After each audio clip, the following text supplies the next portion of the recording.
Are you scared yet? Are you scared yet? Are you scared yet? Are you scared yet? Are you scared yet? Are you scared yet? Are you scared yet? Are you scared yet? Are you scared yet? Are you scared yet?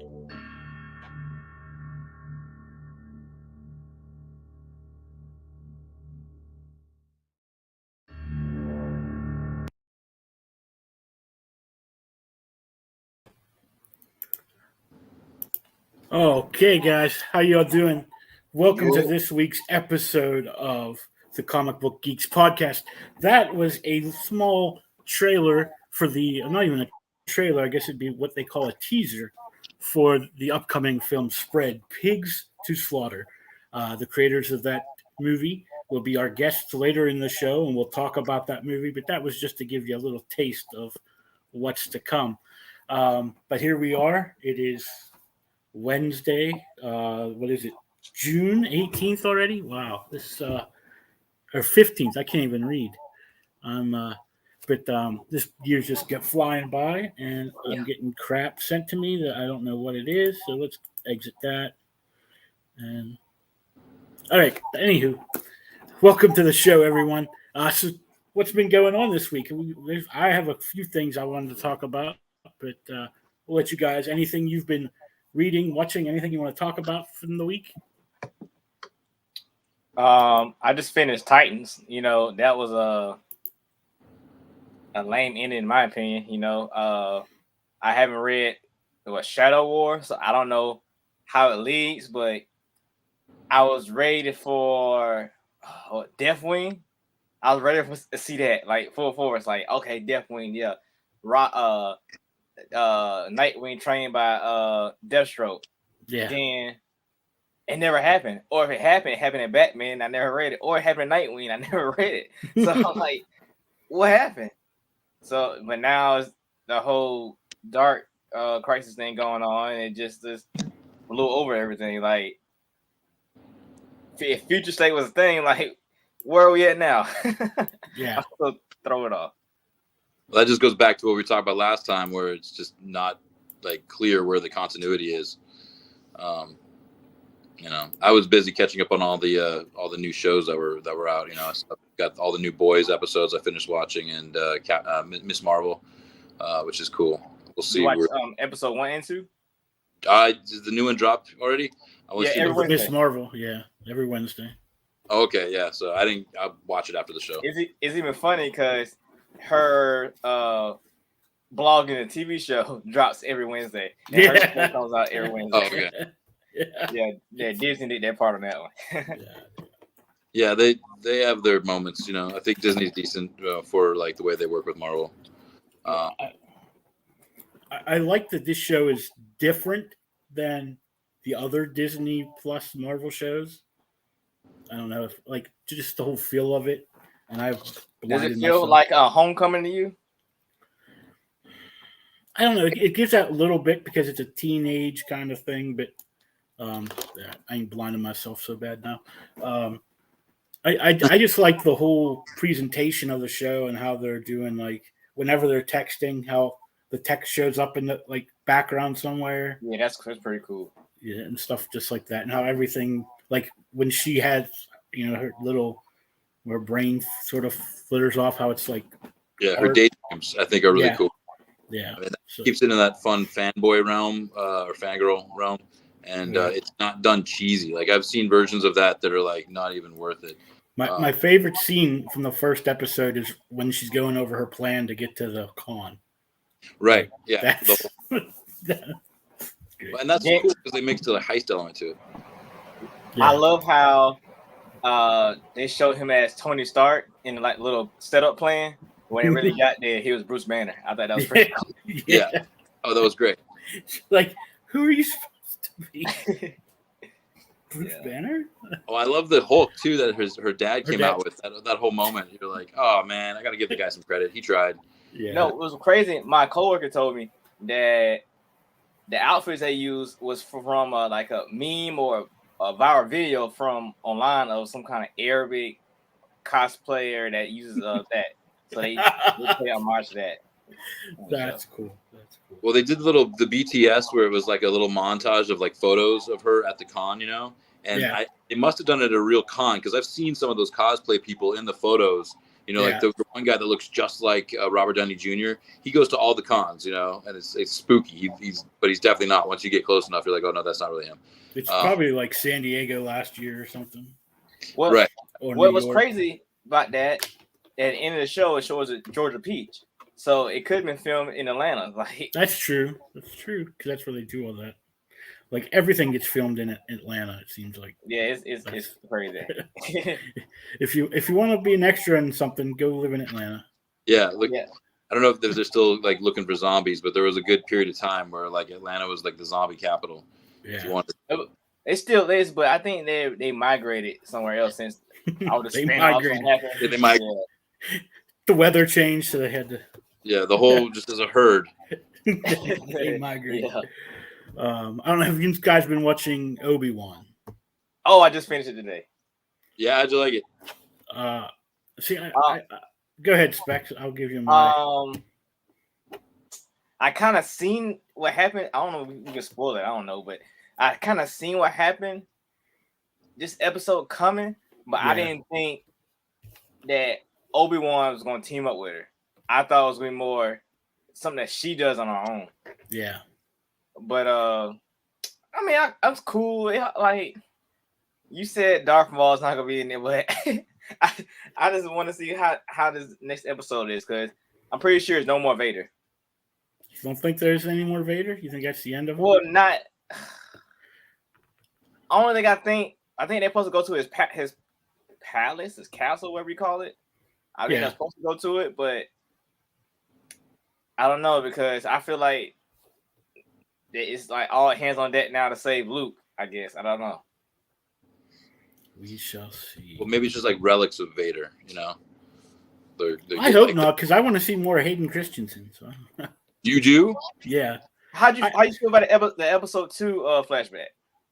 It wasn't bad. I liked today's, because it fit in, that training part. Was that really them or was that a deep fake? Yeah. I don't know, but it looked like them. I don't know. Is it really Hayden Christensen?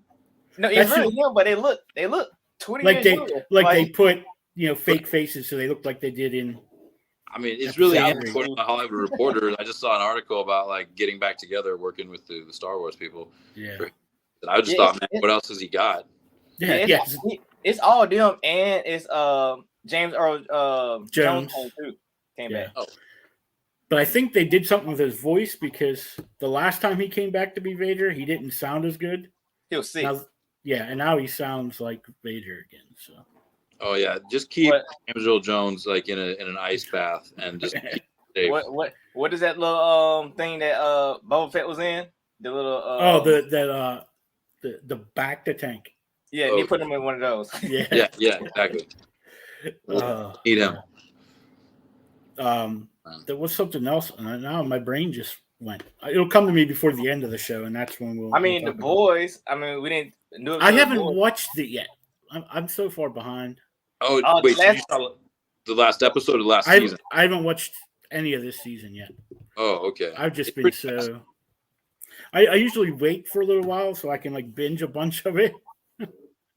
Well, this one's so good, I can't help it. I need to watch every episode. So far this season, got me really into it. Because they bring a lot of other things that they brought in elements from the producers past, like Eric Kripke, who did Supernatural. Yeah. And so I don't want to spoil it for you. Well, we all know who's in it. So yeah, but it's you can tell that's their comfort crew. You know what I mean? They want to work with people. But you could say the same thing about Invincible. It was the same way too. It's same Walking Dead cast, same Walking Dead director. So the same thing with the boys. It's the same supernatural cast. It's probably effects team too. So all that go. Oh yeah, especially with that special move he did. That looked just like when the angels used to blow up. Mm-hmm. Yeah, exactly. They have a blood splatter moment. You're like, oh look, that's when they killed the vampire, sort of. You know what I mean? Yeah. With the little knife, they had the little I can't think of the name of it now. What do you think of Lady Gaga in the new Joker 2 like news? Going to be a musical? Yeah, I'm trying to think about how they would play it. He's probably in Arkham, you know, and what it's I mean? in his brain, like he's crazy. Yeah, it's right. got to It's gotta be. be all delusion. Yeah. Well, I don't think he would. I don't think he would have got arrested from that whole riot from the very end. So maybe he's, or if he's not arrested, he's getting counseling, and that's where it comes to play. See, I think that could be it. It could be like where he's in Arkham and she's his doctor, which the way it would have been. But then while he's in his brain, he sees the Harley Quinn and him kind of musical acts kind of thing. Now, do you think he's the Joker, or you think he's still gonna be like the guy who inspired the Joker that we know, or the Jokers, depending on what you know? I don't know. I don't know how they're probably going to lean into it. You know what I mean? Like that's really the thing about the last film is it was just he leaned into it when he was on that show with Robert De Niro, excuse me. Yeah. You know, and then after that, we're watching like the continuation of his like, you know, just was it dive into madness. You know, and yeah, so she's the doctor. I just hope it doesn't like. I mean, Todd Phillips, he's amazing, you know, as a director, and I don't know him as a musical director. You know what I mean? So, like, I don't know how it's going to play out. I've never once seen. Who knew that is it J.J. Abrams? Is that who I'm thinking of? That always does the musical acts and all of his stuff. Well, that's what's his face? Not J.J. Yeah, Tim Burton. The dude, the Firefly guy. Yeah, the Firefly guy.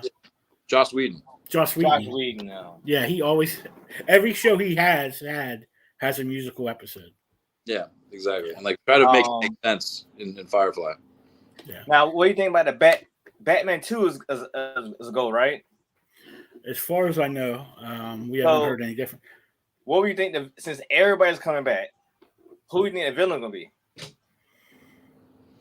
I mean, they're probably going to keep it expanding like Gotham. I mean, that's the thing that I got from that the last Batman was like they made it more about the universe, the world. Like there was more elements to it than just this is the bad facing this time, you know? Because they didn't really amp up the Penguin as like the main villain or anything, you know? Well, that's where his TV show come in to play. Oh, that's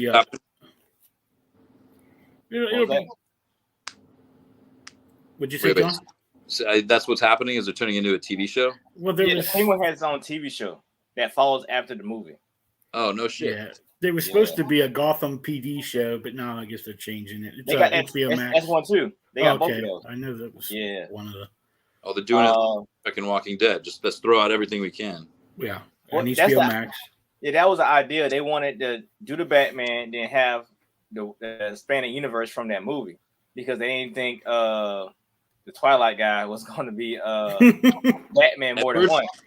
So now he wants to do it. So now I don't know how the contract works, but I've been learning about the Marvel stuff. So you say, okay, you gonna play Batman for 3 movies, but you also gonna get paid the same amount to appear in these TV shows for like 2 seconds or a minute.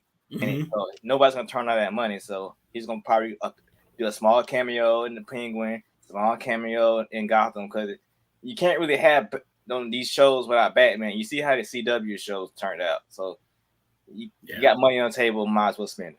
Well, I was gonna say maybe throw him like a bone and let him direct or something, you know. Who knows?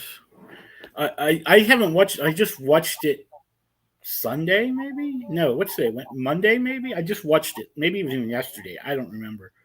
But they hinted at Hush during the. And I thought, first of all, if they make the Riddler Hush again, I am gonna flip my wig. Because if you ever seen that animated one, right, a long time ago, but that Long Halloween or whatever they made, or the Hush one, they made the Hush be the Riddler, and it was like, wow. Right. I think they said the guy name who was Hush. Like Tom Elliott. They said his name in the movie. They show like when they're doing the things and stuff, and they show like Tom Elliott's parents' name, and then after it said Hush, like, and so I like if they're gonna make Tom Elliott be the Riddler, I'm quitting. I'm not. Well, they're just like trying to, I don't know, probably tease it out so like you have as many Easter eggs as you can. and people like talk about it like we are. Yeah. Wait. Obviously. So the really they have a name in the movie? Yeah, he was Edward something. Yeah, well, Enigma. No, it wasn't Enigma. It was something else. Oh, so he wasn't Enigma? Yeah, it was, but he had a different real name. It was Edward something. I don't remember. It started with an N. Yeah, it was right near the end. After the police catch him in that diner, and Oh man. Yeah. Do you think they made the movie feel that way? Like they could possibly cross it over into like the Joker stuff that they're doing? No. Well, no, because yeah, they gave a title to that stuff now. That's called DCU Black Label, and that Batman stuff is somewhere else. So they already separated it too. Oh, I see. Because I was thinking if they cast plus they show the Joker in the Batman. Right. As well, So, was it? Yeah, it's the Joker. Yeah, exactly. Well, I was thinking if they did like a version of the Joker, but it was the Riddler, and they had Jim Carrey play the Riddler like Joaquin Phoenix played the Joker, and like let him work at it. You're like, oh, this is your Oscar, buddy. You know, I think he would destroy that movie. You know, and he said he only would work with like if Christopher Nolan gave him like Ace Ventura. Money. I would like to see if I could pick a villain, I would either do Mr. Freeze. Because it still can be kind of real with him. It's a real story. Mm-hmm. Or I can't think of his name right now, but the guy who cuts himself after every kill. Zaz. Yeah. Oh, Zaz. But Zaz is more like he's an assassin. Like and he's not really a main villain. But type in that of character. world, you can have the detective feel like to find out why all these people are dying, and he's trying to find out who's really being killed by these people. That's how they can play on that. Because I could see him being in it, but I think they would have to have a main villain, like somebody. Well, like when they made Bane the main villain, I never saw him as a main villain, and it made me like sit there and think, well, where is Poison Ivy? Like, well, I assume both of y'all are older than me, but like, if you start with Batman in the '90s, he was a villain in the comics. But he's the one that he's never existed. Yeah, he broke Batman's back, so that was the.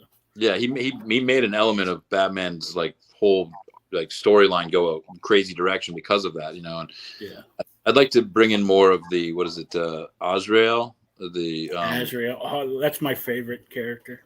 Yeah, that whole storyline is actually got. It seems similar to like the Hand with Daredevil a little bit, but I feel like the history of it and like the nature. I mean, maybe it's like Assassin's Creed too. The Order of Saint Dumas. Yeah. There is something about it that is like relative and crazy vigilant, And I'm sure there could be a secret society out there making warriors like that in our real. They're just like in another country. Have you ever read Batman Beyond? Yeah. Oh yeah. So what happened to him in Batman Beyond? To who? Because we know what happened to Damian. So what happened to him? Wait, to Zaz or to Israel. Oh, Azrael. Oh, right, because that's in the future. I think he just passed on the order to another guy. Yeah, that's usually what happens. Because even the guy who's Azrael now isn't John Paul Valley. Yeah. Oh, it's like the third guy. Oh, because there was a black guy who used to be a cop, and then there's another person. Yeah. Yeah, I remember when he took over as Batman at one point. Yeah, when he went crazy and he wore I thought he was always the next in line for Batman. He is the rightful Batman. That's what I always thought he was. Well, that's because that was who Bruce chose. Right. At that point, because Dick wouldn't do it, and it got in his head. Mm-hmm. Yeah, it's the problem is like Nightwing would have been a better choice, honestly. But he didn't want to do it because he was still busy being his own person, and which he eventually did after. Whenever Bruce came back and still couldn't be Batman, he did take over. Speaking of that, I seen in solicits that it's gonna be like 4 Batmans fighting against each other pretty soon. There's gonna be you got Nightwing, he's gonna be Batman. You got Jace, he's gonna be Batman. Red Robin. And I can't think who the other 2 are. What's his name? The black guy. Jace. Oh, okay. I thought you meant Jason. I mean, I don't know who the other 2 is. It was 4 on the cover. I don't know. I mean, they just probably have extra hanging out in the closet, extra suits and stuff. You know. I mean, Yeah, and a couple issues back, Batman Incorporated is back. Apparently, Lex Luthor was funny them. I've seen So that. Too. all them taking it everywhere. Indian Batman, the European Batman, all them are back now. Yeah. I want them to eat at a Red Robin. Like, I want them to have like a moment where they're like, "What is? Did you open up a chain of restaurants, buddy? How did this work itself out? I mean, it's don't you think?" Like, sorry. Well, let's go ahead and move on to our books of the week because we've been going on for a little while. Our first book, we'll go with Dark Crisis. Let me bring it up here. Crisis on Infinite Earths, Infinite Crisis, Final Crisis, and now Dark Crisis. The epic event in years in the making is finally here. Superman, Batman, Wonder Woman, and the rest of the Justice League are dead. The remaining heroes are left to protect the world from an onslaught of violent attacks by DC's greatest villains. Can the legacy heroes step out of the shadows of the classic heroes to form a new Justice League? And will it be enough to stop a darkness greater than anything they've ever faced from destroying everything? So, this is the official first issue. I like this book, not because it was a good story, but how they treated Superboy.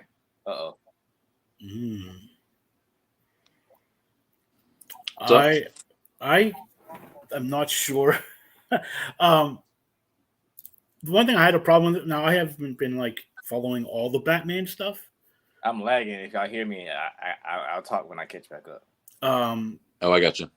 But how this Jace, I guess you said his name is Batman now, and it's just like accepted that he's Batman. Like no one said, "Hey, wait a second, who are you?" Like we have four brothers that could be Batman before you. Well, he had moved to New York during Fear State, so he's in New York now. He's not in Gotham.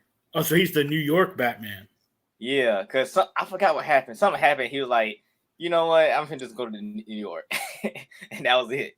I didn't even New York was in the DC universe. Yeah, it's just something new. They just kind of started using New York. Real cities. Yeah. Oh my God! You can send them to anywhere else that's in the DC universe. Metropolis, capital city.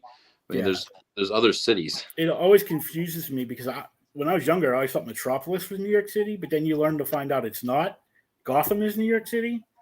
And they got a map. They have an Blood Moon. Map. Yeah, and Bloodhaven is like Jersey. It's like I mean, I get why Nightwing couldn't be Batman. He's busy. Yeah. You know? He's got to fight the Sopranos. Yeah, like Metropolis is actually like in the Midwest somewhere. It's like Kansas City or something like that. Well, that makes sense if it's in Kansas. Yeah. But they have in the Metropolis, if you ever go to the city, in the town center, there's a giant Superman statue. Yeah. Yeah. So I love how they treated John in this book. Yeah. Oh yeah. Yeah. How everybody was like, no, what? You're not. When, Black Adam. Yeah, Black Adam. Like, everybody, like, who's these people? I'm like, get out of here, man. It's like, why do you need two Blue Beetles? I love that. He's like, this person's going to stab you in the back. This person's crazy and is going to stab you in the back. Like, why Killer Frost though? Like, what? Well, she was in Batman's Justice League, the Justice League of America. Oh, that's right. So, I mean, that's why they're just bringing people from everywhere. Yeah. Whoever can fight that's not the main people. Yeah. You know, it literally was like he got two Robins, doesn't he? Mm-hmm. No, it was just Robin. Well, he got two Batman people. Because I know Robin's there. I mean, Red Hood there, and he has somebody else too. Like, well, no, because some of them he asked. I mean, some of them he asked on there, but they didn't join. So you see that where he says the new Justice League, and that's where there's like the two Blue Beetles. There's Robin, Booster Gold, Supergirl. There was the Aquaman guy, right? Yeah, Aqua. Now he's Aquaman, but whoever he was before. And Harley Quinn, Killer Frost. Harley Quinn and Killer Frost. That was it. Now, did Hal Jordan come or no? No. Okay. And there was no Flash either. Yeah, because they out there doing whatever. Yeah. Yeah, kind they're of in their okay. book. They're surviving. They're doing their book. So It was Would've gone crappy out. though. Like it's like I love it because it was like a full page spread. The the new Justice League, and then Black Adam's like, nah, not gonna work. But it's funny, because Young Justice did the statues and stuff, but where the hell Young Justice been? They haven't been They're around coming. in 12 That's months. like the next tie-in is Yeah, Dark but Crisis. they Young haven't been Justice. nowhere since Bendis. Like, Well, they haven't even because printed anything. they weren't even the way DC does this stuff now. It's not all in the same continuity. That's why how you can have Batman dead in the Justice League, but he's still going on in his own book. Wait, so then the Titans aren't a thing? Yeah, that's that Titans Academy. Well, see, I'm reading that full way through. So think of the Titans as the X-Men now. So you got Titans Academy where all the kids are. Mm-hmm. Then you got the actual Team Titans, like doing Yeah. something. Well, you have the Titans, then you have the Teen Titans, and then you have the Teen Titans Academy. So you have like these three tiers. You have Young Justice Dark. Yeah.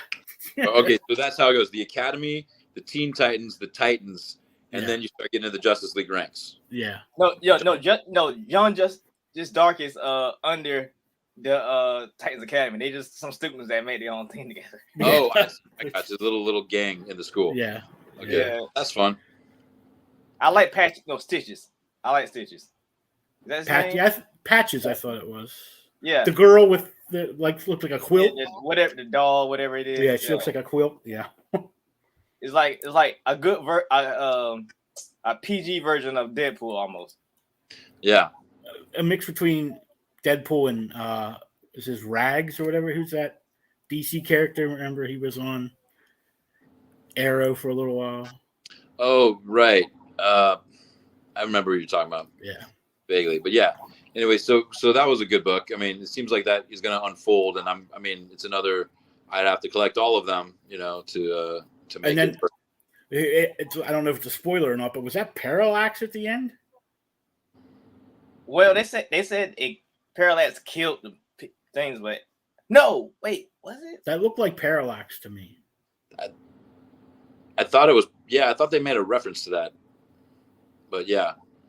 It could be. See, I don't know what's going to happen now. It's in that initial phase where they're like, because we're going to Source Wall gone, right? What? No more Source Wall, right? As far as I know, who knows? That part of the story always confused me. The Force Wall, the Source Wall from Dark, from Dark Metal and all that crap. Yeah, I mean, they're going to have to. I guess the universes are going to have another collapse, and Dark Crisis is just going to be now they have not just do they have multiple universes, they have multiple multiverses. Multiverses. Because they showed Multiverse 2. Did you notice that in the book? And I'm like, oh, so now we have multiple multiverses. It's infinite. It's infinite. Well, but it'll be interesting next week. I think it's next week. The Young Justice tie-in for that comes out, and then the next week after that, I think it's the Flash one. So we'll see how that first month of this. I'll try to get my brain wrapped around it. Yeah. So it sounds like a lot of mixing of the verses. Yeah, it at least it tied together like last week's book where we saw all the separate parts like doing their own thing, and it kind of like brought all that together. So. What's crazy? I read this book way before because they had it in the DC Connects book. So I read the first couple pages, so like it kind of spoiled it almost, Mm-hmm. Yeah.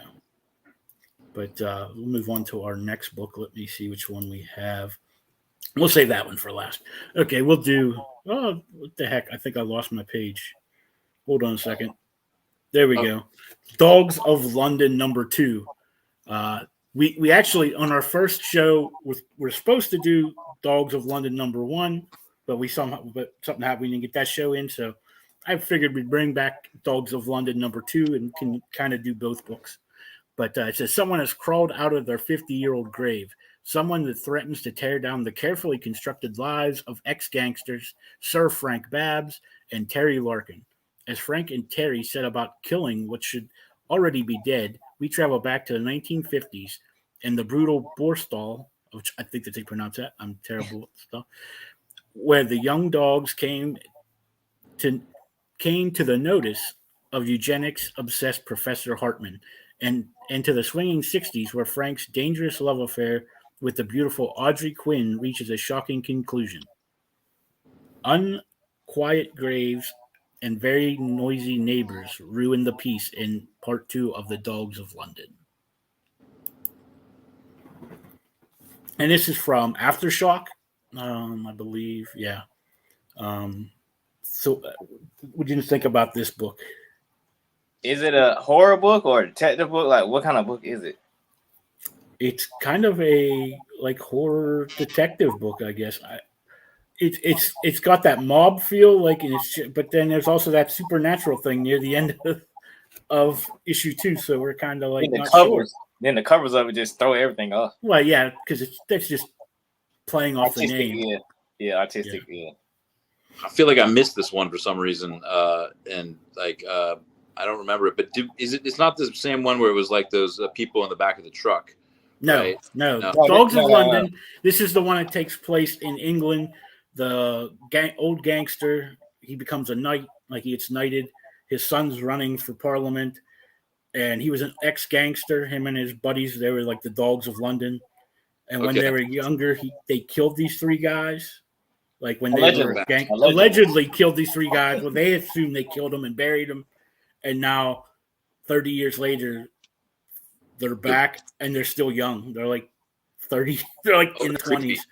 But they're not alive. They're like kind of in a comas and some kind of like a hell brand. That's how it look, because they got the fire in their eyes. And stuff. And then the government has something to do with it, because they come in and like take them from take over the thing in the hospital where they're trying to figure out why these people are like in a coma. I would say like brainwashing Manchurian Candidate, but now it sounds like there's some demonic shit with the supernatural. Yeah, and then there's the guy who used to be a Nazi when they were in a bordel. If you don't know, is kind of like a orphanage, I guess. Not an orphanage, a juvie center here in America. Right.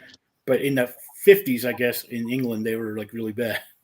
And this doctor does experiments on those kids. They're called the dogs, because they like took over the place. They were like 14, 15 years old, and they're already like running the mob in that jail kind of thing. So that's fun. It's like a crime meets horror. Yeah. Well, no, it's only horror on or supernatural on the last 2 pages. Yeah. Everything else is like detective work, because like they give you the backstory, and it's like flashback, backstory, flashback, current. Yeah, because it's taking place like in 3 different eras. Like it takes place in the 50s when they're kids, and then in the 60s when they're just starting out as being gangsters, and then in modern day it's like 2020 or something it says, or 2000s, and he's an adult, and he's a knight now, and he's a really kind of famous person, and he's trying to like hide that part of his life from everyone. Oh, I got you. Only thing I didn't like was like story, like making it real. It didn't make sense, because if you're that much of a gangster and did all this stuff, how'd you get knighted? I don't know how that worked. Oh, when you figure, how's your friend running for office? Well, it was his son, I think, that's running for office. It's his son? Yeah, that's why his son told him to leave. Like, I think it'd be good. No, I think it's his son. That's why he told him to get out of. It'd be probably better for him to get out of town for a while to avoid the embarrassment. Another thing I didn't like is if he was so rich and had money, why didn't he move his mom out the house? Why is she still at the house? Like, that was dumb. I don't know. We'll have to ask the writers. I'm gonna look back over on that one. Oh, like his mom was used, like they was like little hood kids, and he was telling every story of which kid, but he said he was the kid that had to go home and then still his mom get beat up by his drunken dad. So they showed him when he got a little status by himself, come home and get his mom a sack of money, and his dad was still there drunk. So it implied that, like, he's still beating on his mom. So he like. Well, you also got to think it's England. It's a different culture than here. It's kind of like that, you know. But you still want to say your mom again? Yeah, that's why he was giving her money to try to Then after he woke up from that coma, he got put in. He probably woke up and beat his mom some more. Yeah. Yes. All right.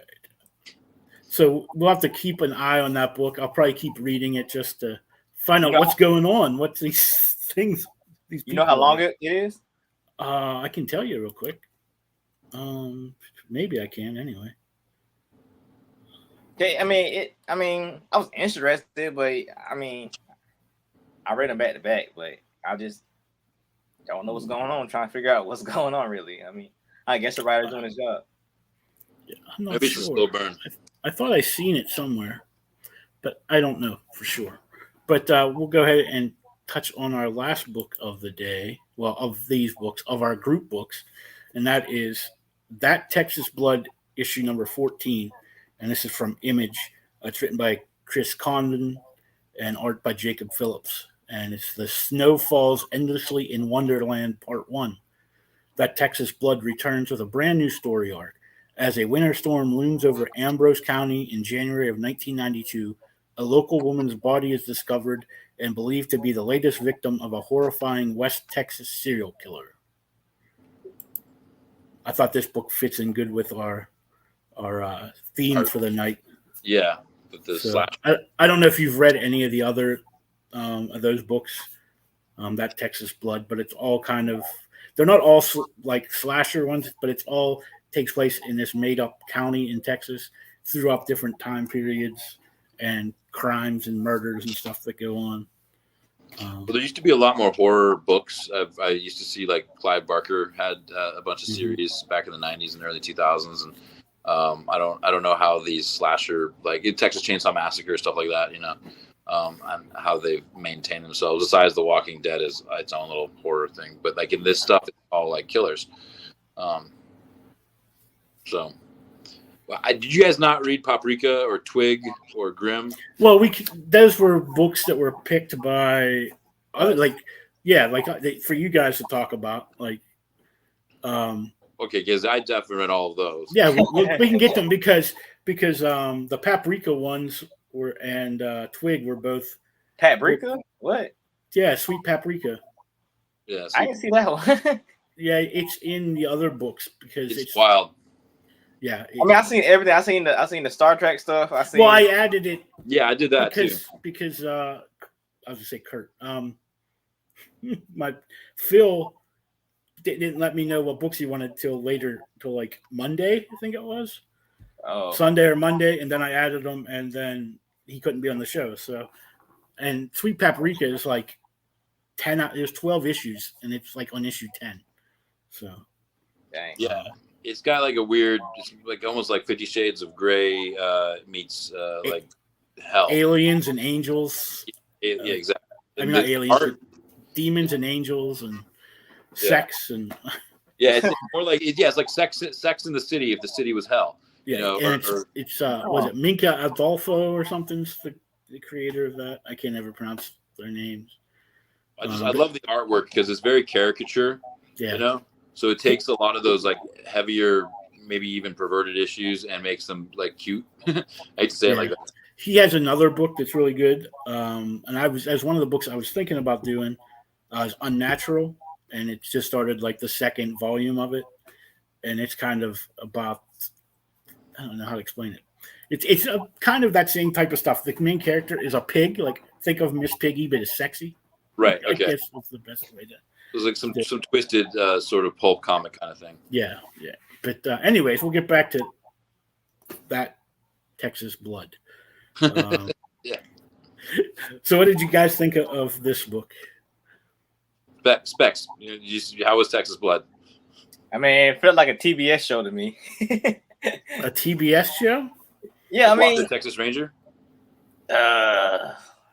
Kind of, but like, since I mean, I don't know nothing about the series, but I got the slasher, like the real generic slasher vibe from the first couple panels, before the older lady woke up.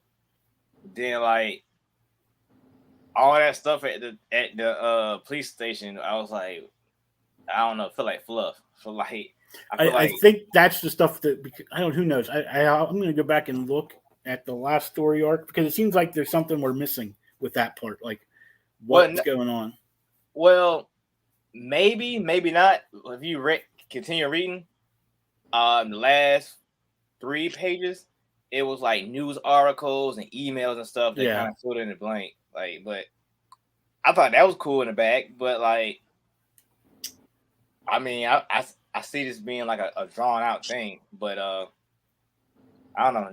That office scene was like fluff to me. I was like, they could have shortened that out and just got straight to the creepy guy calling the phone and going to the crime scene.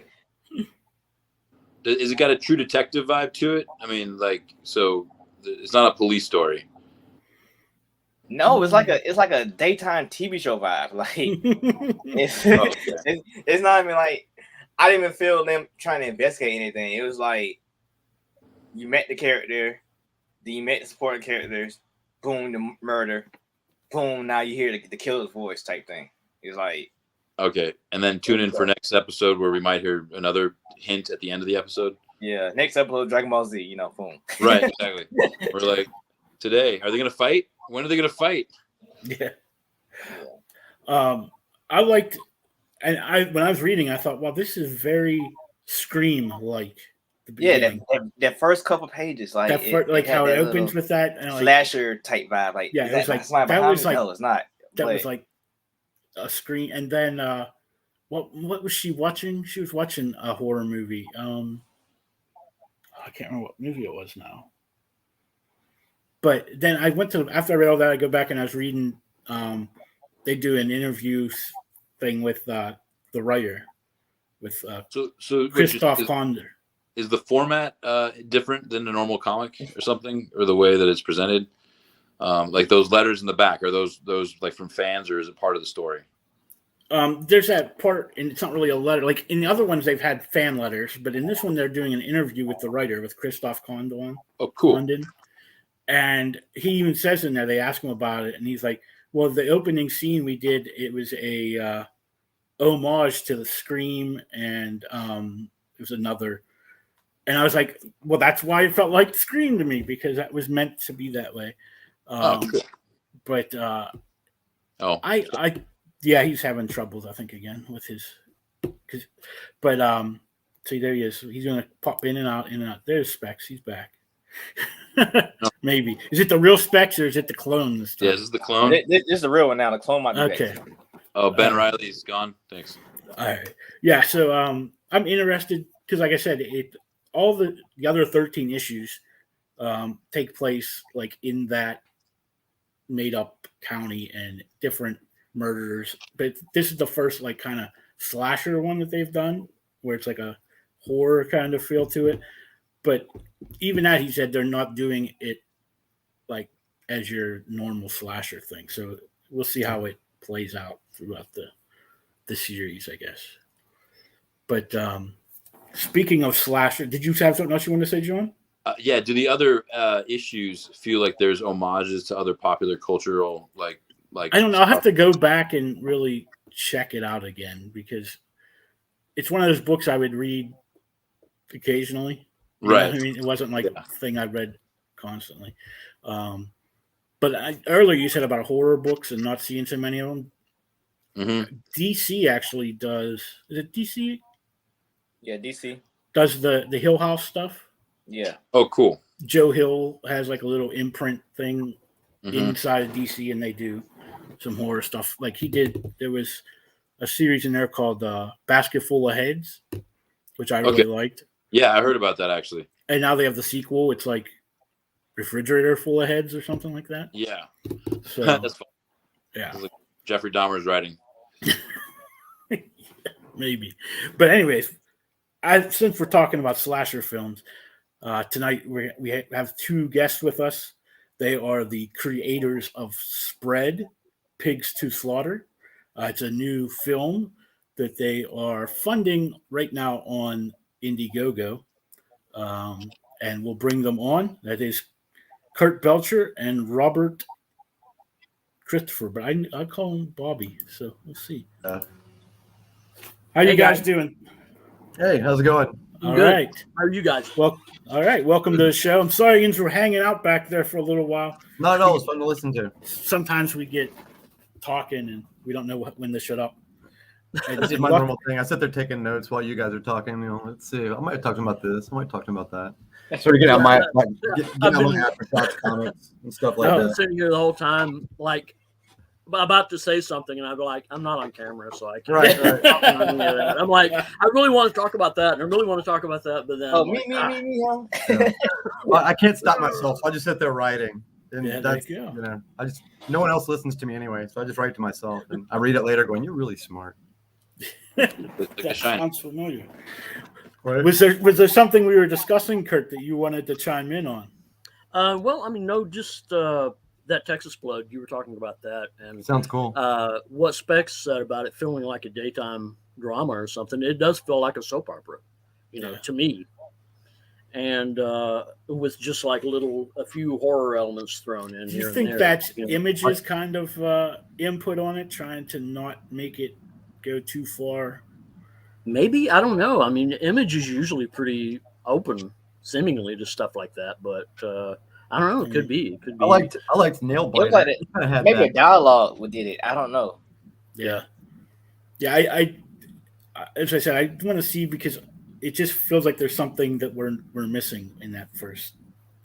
Maybe the storyboarding for a future TV series or something. You know, one of the things that got us writing our movie was talking about the whole thing about the tropes and the genre itself of slashers. And so I'm interested to hear what you guys think is like when you're talking about a series like that or a movie, what in your mind right now, what could they do? What can people do? Because Kurt and I had this conversation. It literally led to us writing the movie. Yeah. But we're all fans. Like, I'm 53, Kurt's in his 40s, and fans of the original stuff. Halloween, Friday the 13th, and then later with Scream and stuff. But what do you feel like is missing when you that visceral thing that happens with a good slasher horror movie? What's missing from that comic? Because it does sound kind of cool, but I hear what you're saying. It's like there's something missing in it. What do you? What can you put your finger on it? Vaughn? Well, I like to separate the genre of like horror and thriller and true crime. And I often see like there as like the grisly elements of like, maybe Dexter or something for an example, or The Wire. Those are borderline horrors if they wanted to be. Yeah. But they don't go there, So this book might be kind of trying to create a vibe, and if it's like one of those other sort of like suspense horrors that shock you more so than gore, that could be like this surprise that we're like hoping that will eventually pay off. Now, what do y'all consider like How to Get Away with Murder or like Pretty Little Liars? Where does that fall in? How to Get Away with Murder, isn't it? That's more thriller, right? I think so. I think it's thriller and a little bit of a dramatic suspense. Yeah. And a whodunit. And we've got that in ours too. We got the whodunit factor. And I don't know if you've seen any other interviews or anything, but like when we decided to write this and we started actually doing it, it happened really fast, by the way, for writing. We all know, like, it seems like writing takes forever, but then once it happens, the actual process sometimes gets crapped out really quick. But back between like November and February, literally watched like 50 slasher movies and was like, I'm that kind of nerd. I literally, while I was watching you guys, wasn't kidding, I was taking notes. I do that all the time, and like think about like what shows up in all of them. What are the tropes? What are the stereotypes? What works? What doesn't work? What worked in 1979 that wouldn't work today? What could you do today that that wasn't in those? But I think there's like certain things, and me and Kurt, again, this is how the whole thing happened, with having this conversation. Yeah, like, I mean, just like what you guys have been doing on this podcast. Exactly. We just started going back and forth, and we just, literally I was like, let's open up a room, a video chat, and we're like, well, what about this? What about this? What about this? And we just went back and forth with everything, taking notes and writing stuff down and bouncing ideas off each other. We were literally like sitting there doing like a little checklist, almost like Scream, and going, what are the things that, if it's a slasher movie, and it's not nebulous, that it's this or this or this. If it's a slasher movie and we want to make sure it's that, what does it need to have? What are some of those tropes and what are some of those things? And which one of those can we take and twist and make something, try to do something new with, rather than just put it in there as is and kind of let that play itself. So we also out. have to elevate stuff and update it. So That's things right. like to be really honest and not to get too spoilery, I don't think this is too spoilery. It's actually a decent spoiler maybe. But there's nudity in the movie. There's a scene where a girl's in the shower because that seems to happen in like every friggin' slasher movie. Yeah, it's good. Right? It's just that's a trope. That's a thing. And so That's what got us watching them when we were younger. totally, right? man. And I told Kurt, I was like, we got to have this, but there's got to be a different payoff. It can't be some cardboard thing where some girl's boobs are out because we need to satisfy a distribution deal or whatever. I said, but we can't ignore it because that's there so many times. It's a solid trope. So again, I'm not going to spoil too much, but I'm just going to say that ours resolves a little bit differently. It sets up. You got a little splash of Psycho. You've got a little splash of other things as this scene opens up. But our character Jolly in our scene is a little stronger and a little more aggressive than your typical damsel in distress in a horror movie. So the way that this scene resolves is a little different than what people may have been used to in the past. They see her boobs, but they never see what's coming after that. Well, that's great. You get the suspense there because there's a genre of horror that you could say is like it's its own sort of creepiness where it adds this layer of needing to take it seriously, whether it's like 8mm or 7 or True Detective, and that's a grossness factor where like a gore or a slasher film have already accepted that they're usually willing to be a little kitschy. Usually be able to add a little more. This is too fantastical with how much blood is coming out of Johnny Depp. And that way it allows it to be a little bit more fun, instead of more creeped out and intense, like those examples. Yeah. It does. I think that you're right. I think overplaying it sometimes does let the audience off the hook a little bit. Mm-hmm. And there's a movie called Behind the Mask. The Rise of Leslie Vernon. Leslie Vernon, yeah. I remember though. The nature for this that one like took a look behind the scenes, and like all the killers from all these old movies were actual people, in the universe of this movie. The Western movie I just did, we were talking about the nebulous thing. One of the first producers to ever read it, it's called Vengeance Turns, but one of the first producers to ever read it, he was like, holy shit, this is like a horror movie. Because it's a female Western and stuff, but there's like a scene where this woman goes off and starts stabbing the shit out of this dude with a homemade claw that she's made. And it's pretty horrific, when it happens. And there's things that happen that are pretty damn horrific, but we never wrote it to be a horror movie, but I definitely appreciate the idea that a horror audience could watch Vengeance Turns and enjoy it. You know what I mean? Like, I think it will appeal to a lot of horror fans. So is that the same vein as like Doctor Strange 2 was a superhero movie, but it had the horror elements? Yeah, except there's nothing mystical. It's all straightforward. It's more along the lines of like being slasher horror of a woman completely bonkers. Like, it's not even just the fact that she's a woman, it's just a person. The whole idea of the old Westerns where, the man's family gets killed and he goes and gets revenge. We just flipped it, and the husband and the kids get killed and the woman. Kind of like Kill Bill. Yep, it was very much like Kill Bill. And we even ended up splitting the movie. It was too long. So we have Vengeance Turns Volume 1 and Vengeance Turns Volume 2. So we really leaned into the Kill Bill thing. In 20 years, he's going to do Vengeance Turns 3, right? Yeah, exactly. Well, actually, Vengeance Turns Volume 3, Kurt actually already did it. It's a comic book. We resolved. There's Volume 1, Volume 2, and then there's the comic book, which is called Explosions of Truth, and Kurt drew that. It's done.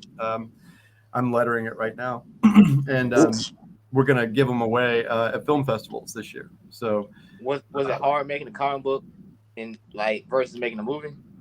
Like, no, I would say they're equally hard. Like, because you have to have different considerations. I knew both times. I knew what the overall story was, but like when I wrote the comic book, I just had to keep in mind pagination and stuff. Again, I'm being old and really. As Kurt will testify, I'm a pain in the ass, obsessive about structure and stuff. So I really like where every page, like you feel like every page is almost like a cliffhanger. Yeah, you get the page turn. If you're doing it right, on a comic book. And I probably drove Kurt crazy on a lot of shit. Like I tried to get, well, didn't try. He did a 9-grid page, and he had to contact me a few times, going like, okay, now what's this and what's that? Yeah, and we had to hammer that out every panel. It was like, well, I know what's going to happen in this panel. What's going to happen here? What's here? Because there's different colors going on. It's silhouette. Sometimes not silhouette. Sometimes it is. Sometimes it's this color. Sometimes it's that color. And you had drawn up like a thumbnail of that page for me to I came across tell me exactly what you were talking about. Yeah, and the new movie Spread Pigs to Slaughter, it has a comic book component, but instead of being like, well, we're going to do probably a companion to it and tell part of the story, but we wanted to have a reason for our killers to be wearing the masks that they're wearing. And so we invented a comic strip called Hamson the Curious Pig. I don't know if you guys have seen that, but I like it. It's one of those things that we wrote it for us, kind of. You know, the character is Jeffrey Lofty Daughter, which is my version of Bill Watterson, and just using Icelandic to say air daughter instead of water son. We wanted to make this whole thing where like basically every character is kind of like potentially the killer anyway. And even the guy that makes the comic who never appears in the movie is potentially like the killer. When people hear his name, like, oh fuck, I bet it's him, you know? But the comic is pretty cool. And it definitely gives us a reason for the killers to be wearing their mask. People have the tattoo, and it all leans into the whole idea of spread, because we wanted to talk about not just like COVID, which we're coming right out of COVID or still in COVID right now, but the way that I think the way that we kind of pitched it to each other when we just landed on the title finally, and we weren't calling it lipsticks and pigs or whatever, but we said, you know, bad information tends to spread. You know what I mean? And that kind of all of a sudden gave us a unifying theme for the whole thing. Reminds me of like a mind virus, you know, like Lullaby by was this Charles Plonick, yeah. We've been using the hell out of that in promotions. You know, spread the word, spread the horror, spread the movie, spread the trailer. Like now, whenever I post something for a friend or one of the other castmates or something, like I posted a trailer and a link to a short, and I was like, spread the short, you know, spread the trailer, and it wasn't even our stuff. It's just I'm trying to capture that like you said, that mind space, you know. And the energy of like, now I believe it. Whatever, I've heard it enough times, I have to believe it. Brother, that's it. And that's one of the things that I've explained to the cast, because I come from a background where I had a lot of experience in professional sales, and I know that part of getting people won over to you is familiarization. You see it with sales, you see it with cults, you see it with politics, you see it with advertisement, you know. Well, that's where I like the idea of the masks and stuff. It reminds me a little bit of like Mr. Robot or V for Vendetta, you know, and you take on these sort of like the causes become lives of their own, you know, and way out of control. You know, if there's a fun story here is Natural Born Killers. The movie came out, and there was a copycat killer that ended up him and his girlfriend trying to think they were Mickey Mallory killed somebody. And one of the guys that they killed in real life was like a friend of John Grisham, who was going to give the lead role in A Time to Kill with Matthew McConaughey to Woody Harrelson. But when that situation happened, he didn't want to associate it with that whole scene. And that gave McConaughey the opportunity to come in and do it. And that literally set off his whole career. And it's all connected to like what people perceive when they're watching these things. Perception is reality, man. Yeah. And that's even built into the idea of the story. But yeah, you really nailed it, that there is that whole thing about the idea of things taking on a life of their own. You know, and the movie has a cult element to it, you know, very much so. I mean, the idea of them wearing the masks, big masks, and all that's all part of sort of a cult group that's going on behind the scenes that has kind of grown up in the dark corners of the internet, you know, like 4chan and QAnon and stuff like that. Yeah, it starts even getting political. There's like a political spine. It's not like. It's more like irony or satire. Like a really relevant sort of political and modern relevant ideas in there, you know, diversity and things like that as well. But we really wanted to focus on that idea of white supremacy sort of growing up in the corners of the internet, you know, the dark web or whatever you want to call it. And the way they co-op things, like that Pepe the Frog thing. You guys know what I'm talking about? Yeah. You know, that guy was basically beside himself. He seemed like he was like half suicidal after 4chan and these guys came along and co-opted his character and started using it for hateful shit. And that's exactly what happens in this story with Hamson, is that it's about like where things leave the creator and now all of a sudden culture is starting to. No, we own that. No, we own that. Whether it's Star Wars or Pepe the Frog or whatever it is, and this is a conversation that I've had a few times. Again, this stuff's on the deeper level. Like on the surface, this is just a slasher movie. Right. Yeah. But I like those conversations. You know, when you start talking about how the way things move through society and what's on the surface, and you know. Well, the artwork for the comic book that it's based on seems a bit more like slapsticky, more maybe Robert Crumb kind of like style, where like it wouldn't be something you would necessarily take seriously, but maybe the writing is subversive, you know? Right. Yeah. That could be, but they so other maybe mature people would look at it and just dismiss it, while these people get sucked into it, you know? Mm-hmm. And that's like when I write, that's kind of been my habit for a long time. And people who work with me, everybody, 100% of people that work with me will hear the term LCD. And I'm not talking about the band or anything, LCD sound system. I'm talking about the lowest common denominator. And I always like to think about the dumbest potential person that could be watching or reading my story, and they still have to enjoy it. You know what I mean? I want it to appeal to JW, Jonathan, Specs, Kurt. No, he said the lowest common denominator, and then he starts with me. You know what I'm saying? You know what I'm saying? Joe Sixpack, the guy that's sitting there, and he doesn't want to hear about politics. He doesn't want to care about socio-political shit. He wants to see the girl's boobs and doesn't care that it resolves differently.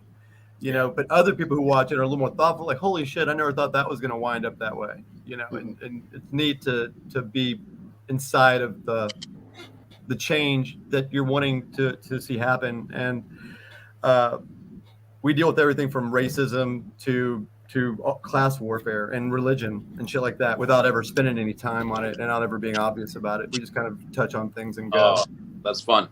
Yeah. I think about it like Cabin in the Woods. Remember that one? Mm-hmm, loved it. Total slasher film, and then went way off into this like world that like made me even keep going, thinking that makes so much sense on a conspiracy basis. Why wouldn't we be sacrificing virgins for some elaborate government program? Exactly. It's older than time. That's, you know, those ancient civilizations from like 500,000 years ago, the Illuminati thread that's tied that past to this present. Come on, what the Yeah, I mean, for me, I want to see how they got all those monsters, you know. Yeah. I mean, I'm still sitting here waiting for like Cabin in the Woods, the TV series. How did they get the guy from Hellraiser and the giant spider? How did they catch all those things? Well, I mean, they did give the Swamp People their own TV series. Duck Dynasty? Duck Dynasty, yeah. They were the real killers. So I would like to see a Merman TV series, though, if they're going to do it. You know, that would be. The man from Atlantis will bring Patrick Duffy back. Yeah, there you go.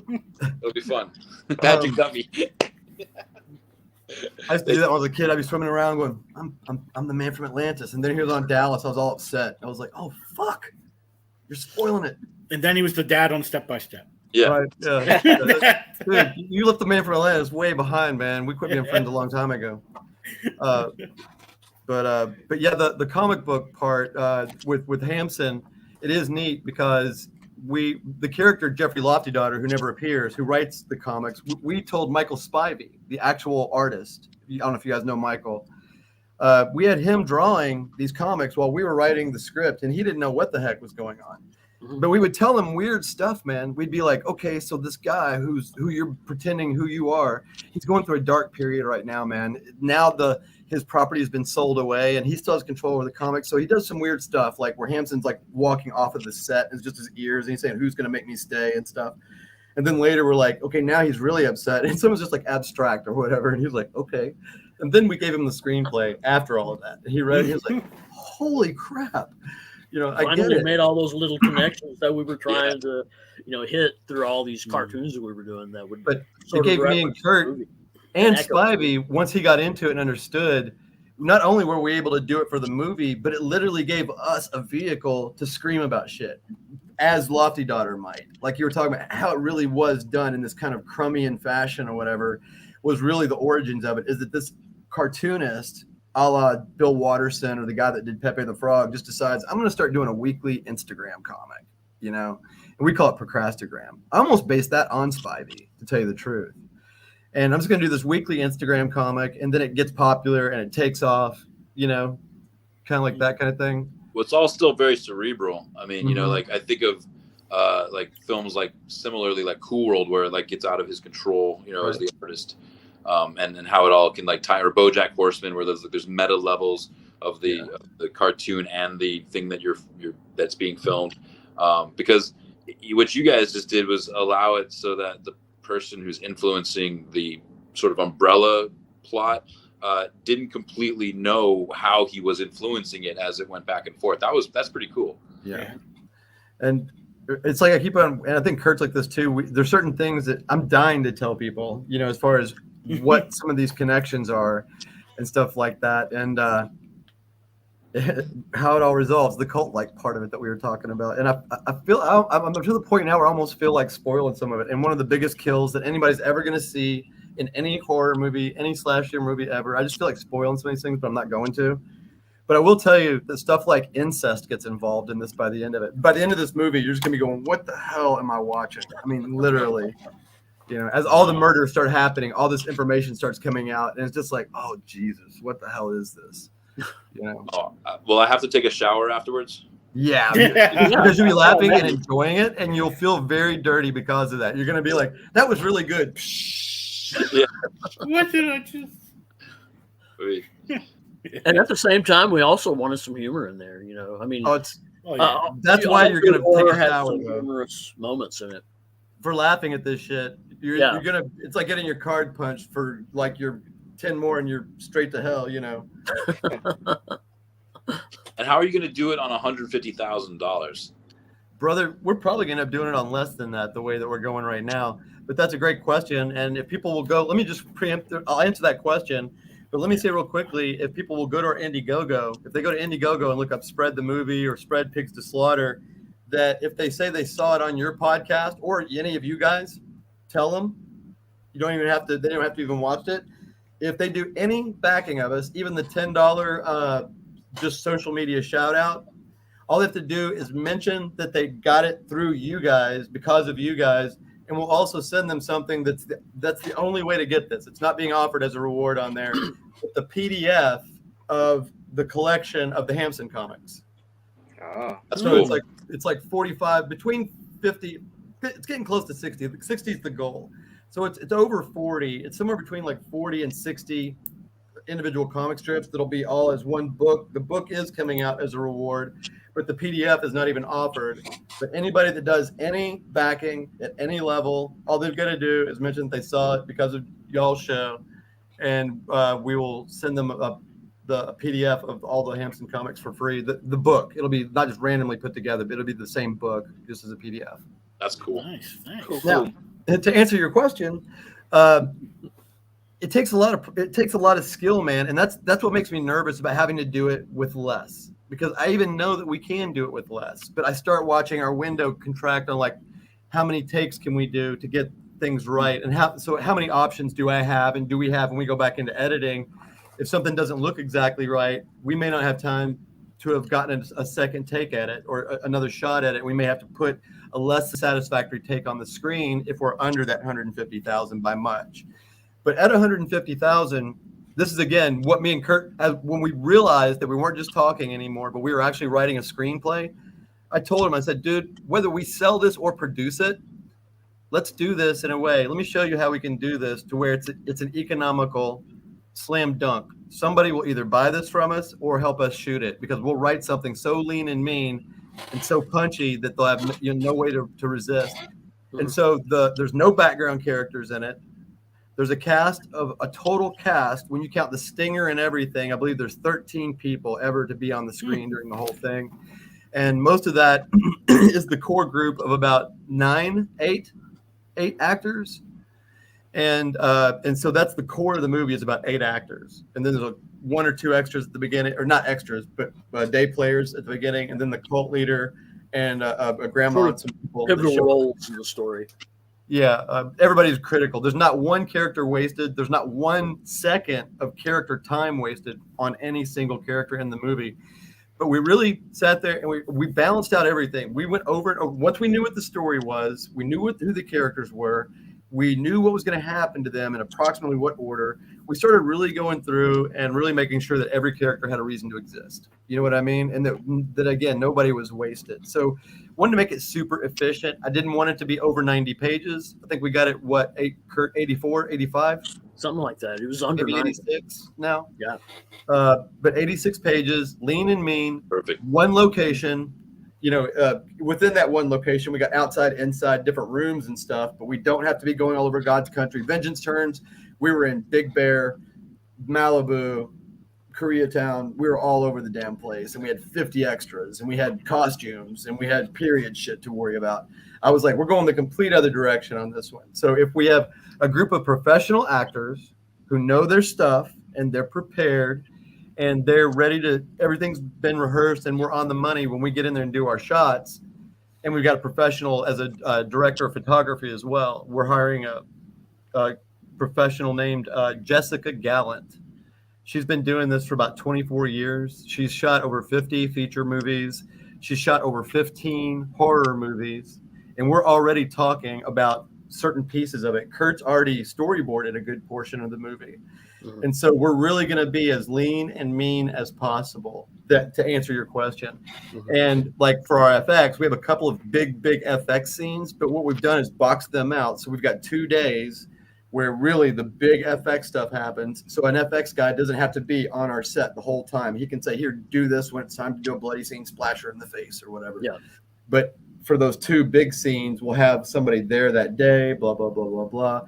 Being very organized, being very rehearsed, and just having things worked out and being a little flexible, dude. It's going to require some being a little nimble while we're on the set, too. Certain things won't go our way, and we're just going to have to go right past it and do rewriting right on the spot. And that's going to happen. It's going to happen.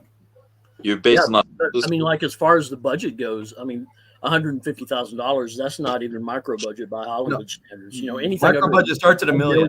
Yeah, anything under $1 million is like, no, it doesn't exist. You know, so $150,000. There's people in this town that fart $150,000.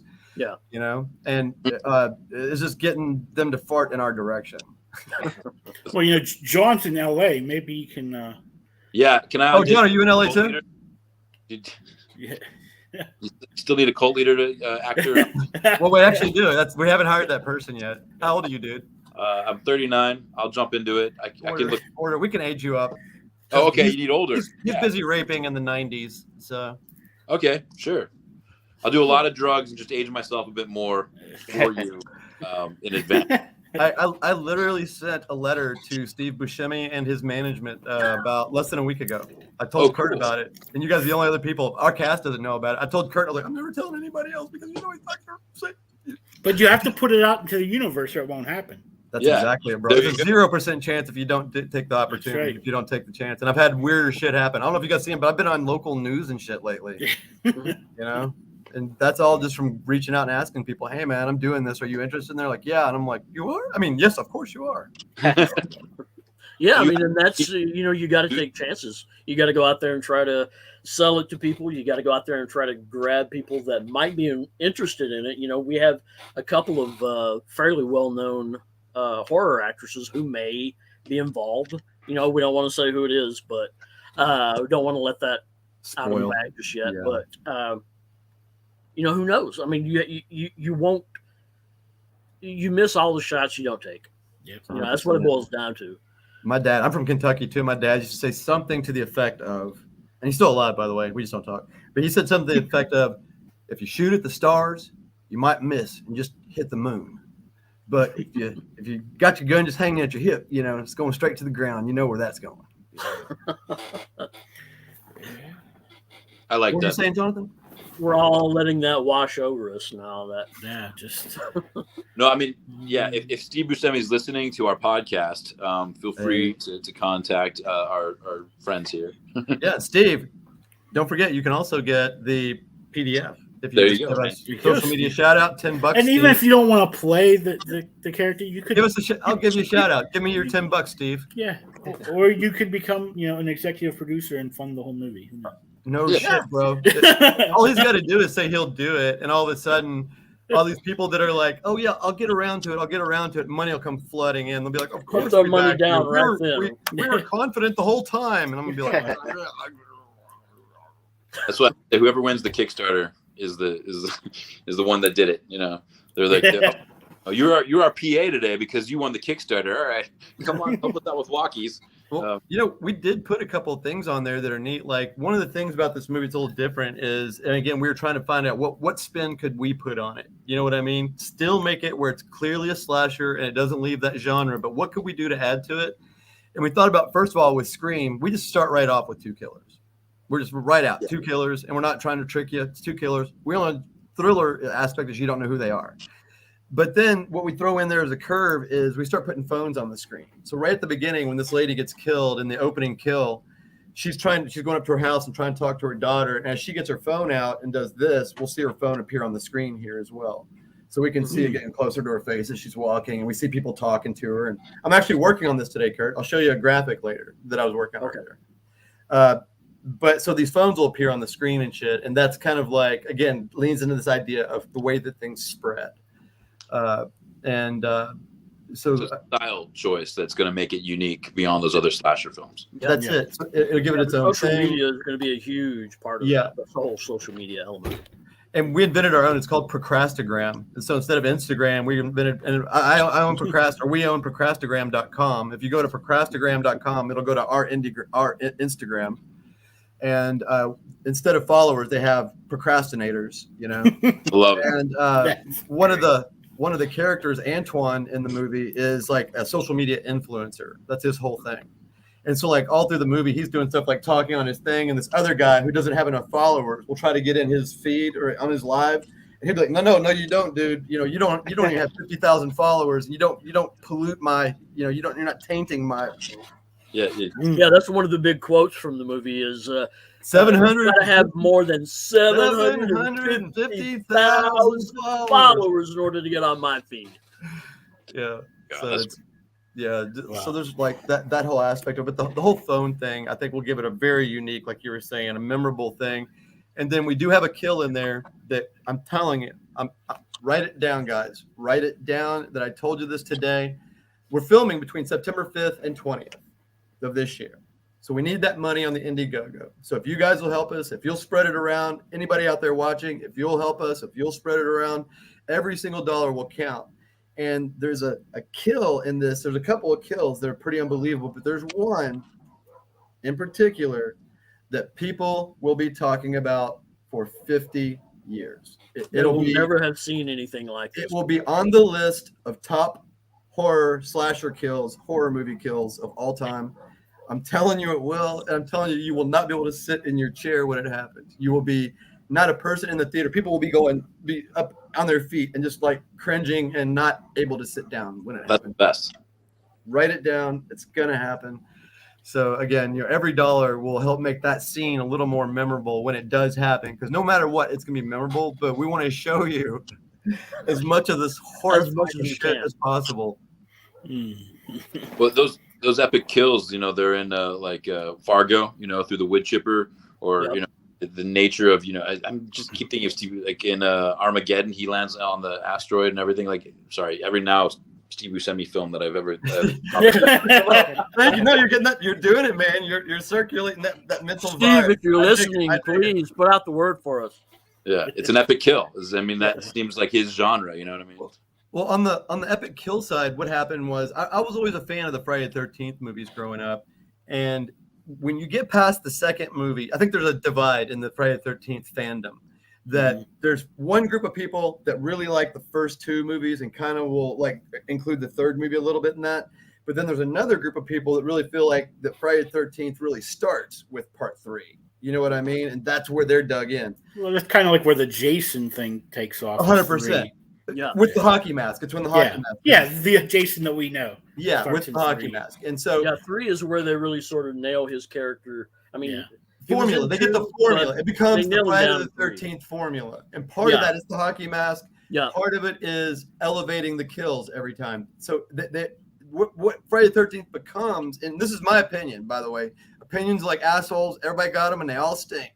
But so just my opinion on this is that like with Friday the 13th, it becomes really, the focus becomes, if you just sit down, especially if you watch them all just in a row like I did, then you just sit there like, it really just becomes a thing about outdoing the last kill. Every movie, they want to outdo whatever they did in the last movie.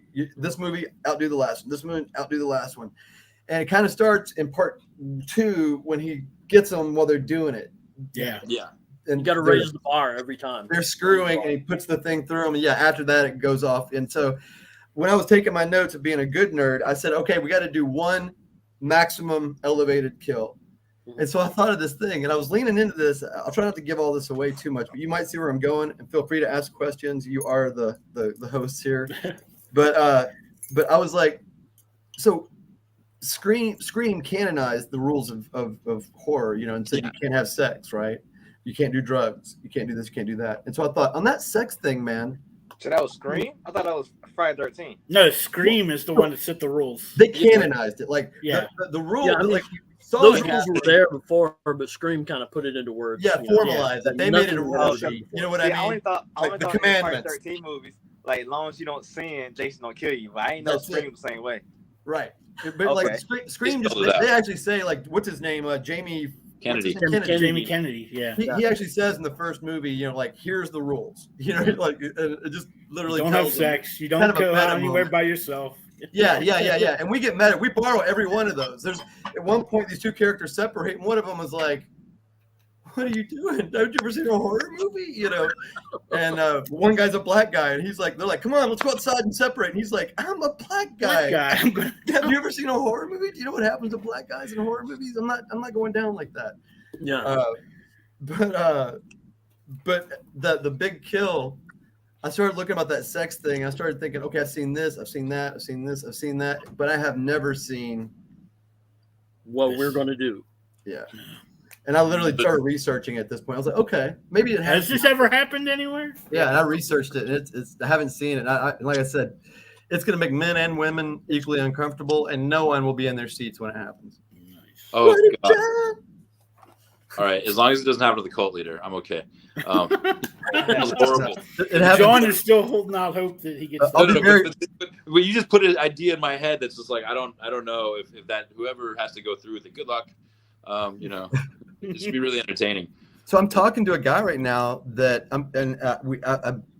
part of the reason why I haven't heard back from him is because he also is watching our Indiegogo and sees that right now it's kind of dead, and we need help. But one of the guys that did special effects on Deadpool, American Horror Story, this guy is super legit. He's also from Kentucky, and I don't want to give away too much else because you may know what I'm talking about. But he is somewhat interested. For him right now, it's a matter of scheduling. And I don't know if you guys really understand what that means. Yes, that means do you have enough money to free me up? Boom! Schedules change with money, man. Schedules are bought and sold, Yep. And he wants to do it is the vibe I get, but he's a legit guy and he wants to be treated legit, and he knows he's, like I said, wants to get paid, and he wants to have enough money to make this what he Yeah, because if he wants his name on it, he doesn't want it to be half-assed. He doesn't want to half-ass anything. Exactly. Yeah, he doesn't. Yeah. He doesn't want to do Asylum. He wants to do real deal. He doesn't want to do CGI generated sharks or whatever. So. You mean he doesn't want to do Sci-Fi Channel stuff? Well, one of the good things about me, Kurt, and everybody involved in this movie, including this FX guy that I like, and all the FX people I like right now, is we're all pretty obsessed with practical. Mm-hmm. It's all about practical for me, because you may enhance it with a little more blood or just whatever to just splash more or whatever. But really, I hope not. I really hope that every drop of blood people see was splashed directly in the actor's face. Yeah, that if you had to, you could feel it. You could reach out and, have blood on your fingers if you had to. Exactly. Yeah, I wanted to mess up your TV screen. Yeah, it's more visceral that way. As an audience member, it definitely takes the factor of cheesiness that, no offense to Friday the 13th and Nightmare on Elm Street, but you can see, based on probably where the budgets were going, how kitschy it got, and how even more they're like, okay, now he's in a video game. Now he's, stoned and having a dream with the caterpillar. They had to keep up. Nightmare did the same thing, dude, as Friday 13th. They just did it in the dream world. But that whole thing, I watched that series again recently too, and that's the exact same thing. Freddy just outdoes. Yeah. Then they get to that very end of it, and they start trying to take all that back. They start trying to go, wait a minute, no, there's a real story here, and we should have been telling you this. Yeah. It's not. And it has that same divide as well. I mean, in part 3, you have that moment where, everything up until that point is serious, and then you have that moment where he pulls the woman's head into the TV screen. Yeah. Welcome to prime time, bitch. And it's like 100%. that's where it just kind of went off into comedy for me. Yeah, went off the rails. Yeah. And all the stories, like you were saying, like I remember number 5. They just basically turned it into an old kung fu movie kind of thing where you take a little piece of everybody and then you go fight the master boss. There was, yeah. And again, it's what's weird is I go back and forth on a lot of that stuff, and like when I look at it now as a 50-something through a long lens, I really like it a lot. When I liked it when I first watched it as a kid, and then I got a little older and kind of pushed back against it. I was like, I don't like this stuff. It's cheesy or whatever. It's too repetitive and stuff. But now through this longer lens, I look at it and I see the cultural impacts and and how it shaped me and stuff. And I'm like, And just how creative and innovative some of that stuff was. Mm-hmm. Now you mentioned you don't think about it now. Now you think about it, it's just the same old stuff I always see. But that was where a lot of that stuff started in horror. That was where a lot of the innovation that we have today in horror that we don't think much about. That's where it started, was in the 80s. Well, this is similar with the comic book industry, where I think like the fans became the professionals. Mm-hmm. I watched a lot of The Walking Dead recently because I'm trying to write my own zombie thing, and the idea of literally seeing the behind the scenes people say, "Oh no, we were friends from this thing, and we came together, and then are kept moving forward, and we want to make it better than the last one. Why don't we put like a road flare in the eye, And these are where. Well, I did that on this one project. I could totally make the flare look even bigger than that time. You know what I mean? And a lot of these guys went even all the way back to like talking about working on like Universal projects along the lot, like A-Team, Rockford Files. And they're like, yeah, CGI was as a joke, that's Yeah. credits. Yeah, it's like speaking of The Walking Dead, I used to like when Frank Darabont, when he was the executive producer of the first season, a lot of those guys, people on that show worked with him like on other movies. Totally. He like brought them over. 100%. And then it's kind of weird now because they, how that happens. And there's just, when you're making movies, you kind of bring people with you. I'm already talking to a couple of people involved on this about future projects. Me and Erica Marks, who plays Flo, we're talking about writing a sitcom together, a 4-episode like streaming kind of a deal. 4 episodes, film the whole thing like we might a movie, and try to sell the whole thing as a package to like Netflix or somebody. And I've told Kurt, and I'll reveal this here too, because again I'll put this out into the universe, and somebody else will take it away from me, but it's okay, because like I said, it is okay. But I want to get this movie behind me, and then I want to talk to Jimmy Palmiotti and Justin Gray and tell them I have a plan about getting HBO to understand what they've got on their hands with Jonah Hex, and that is to take one of the. I've got the whole run that they did, and I want to take one of those books and do a fan film. And again, I want to do it. It's the last time I ever want to do any kind of crowdfunding, and the only reason I want to do it as crowdfunding is just simply to show, for me, the other people involved, Jimmy and Justin, to show HBO exactly how many people are interested in it by saying, look at all these people that backed this, and this is the formula you should use. Is every episode would start off saying the name of the episode, written by Jimmy Palmiotti and Justin Gray and whoever the artist was on that issue. They get the first credit right on the screen, big letters, just like a writer or director normally would. And then it says adapted by, for instance, like if I was the one directing it, it would say adapted by Robert Christopher Smith. Yeah. And then if other directors come in and did it, it would always be like that. Jimmy Palmiotti and Justin Gray and Todd DeZuniga, adapted by, and I think there's a market in adapting those books, and pretty much straight adaptations, taking certain licenses because you got to sometimes, because like we were saying earlier, comics are built around pagination and those things, but taking the exact stories. Yeah. and putting them episode by episode up on the screen. And HBO should be doing this already. Yeah, I mean, I was gonna say it reminds me of Preacher a little bit. The created by Garth Ennis. Like every time they would do it, Yeah. And that maintained its comic book sort of cinematography. I was gonna ask you, because you do storyboarding for your films. When you were working on the comic books, did you see any like parallel, or was there an issue with like the formatting? I think it's like they're and Kurt, you can actually answer this one too, because you've got actually the actual doing it side of it. But for me, as the filmmaker and the writer of comics and filmmaker side of it, is when I do storyboard, they're generally speaking more even. The processing of them is more even and more streamlined. Whereas with comics, when I'm doing it, I'm working on a comic book right now with Sean Seal. I don't know if you guys know who he is. Then it's called the Earthbound, the Neo Galactic. And again, by the fact that I'm thinking about that it's a page turning experience, there's lots of big drama things that pop out and and do weird things, and sometimes the opposite, very orderly stacking of panels and shit. And when I'm working with an artist, Kurt, who I've worked on with comics and with storyboards, all I care about on storyboards is that frame over and over again. Gotcha. Kurt, what do you think? Yeah, I mean, it's one of those things where comics and movies are two very different art forms. I mean, you can say that there are some things that carry over, but I mean, sure. the kind of pacing that you do in comics, you can't do that in movies. And the kind of pacing you do in movies, you can't do that in comics. It can't be replicated. You can do something similar that sort of represents the same thing. But, it's like I've come from comics to writing this movie. This is the first feature that I've. It's one of the reasons we wrote it. Yeah. And nothing can prepare you for that. I mean, nothing. It's like writing in general. Nothing can prepare you for you. You got to go do it and make your mistakes and figure it out. And this is the same thing with screenwriting. You just have to jump into it and do it and figure out where your problems are, where your blind spots are as far as writing and storytelling goes.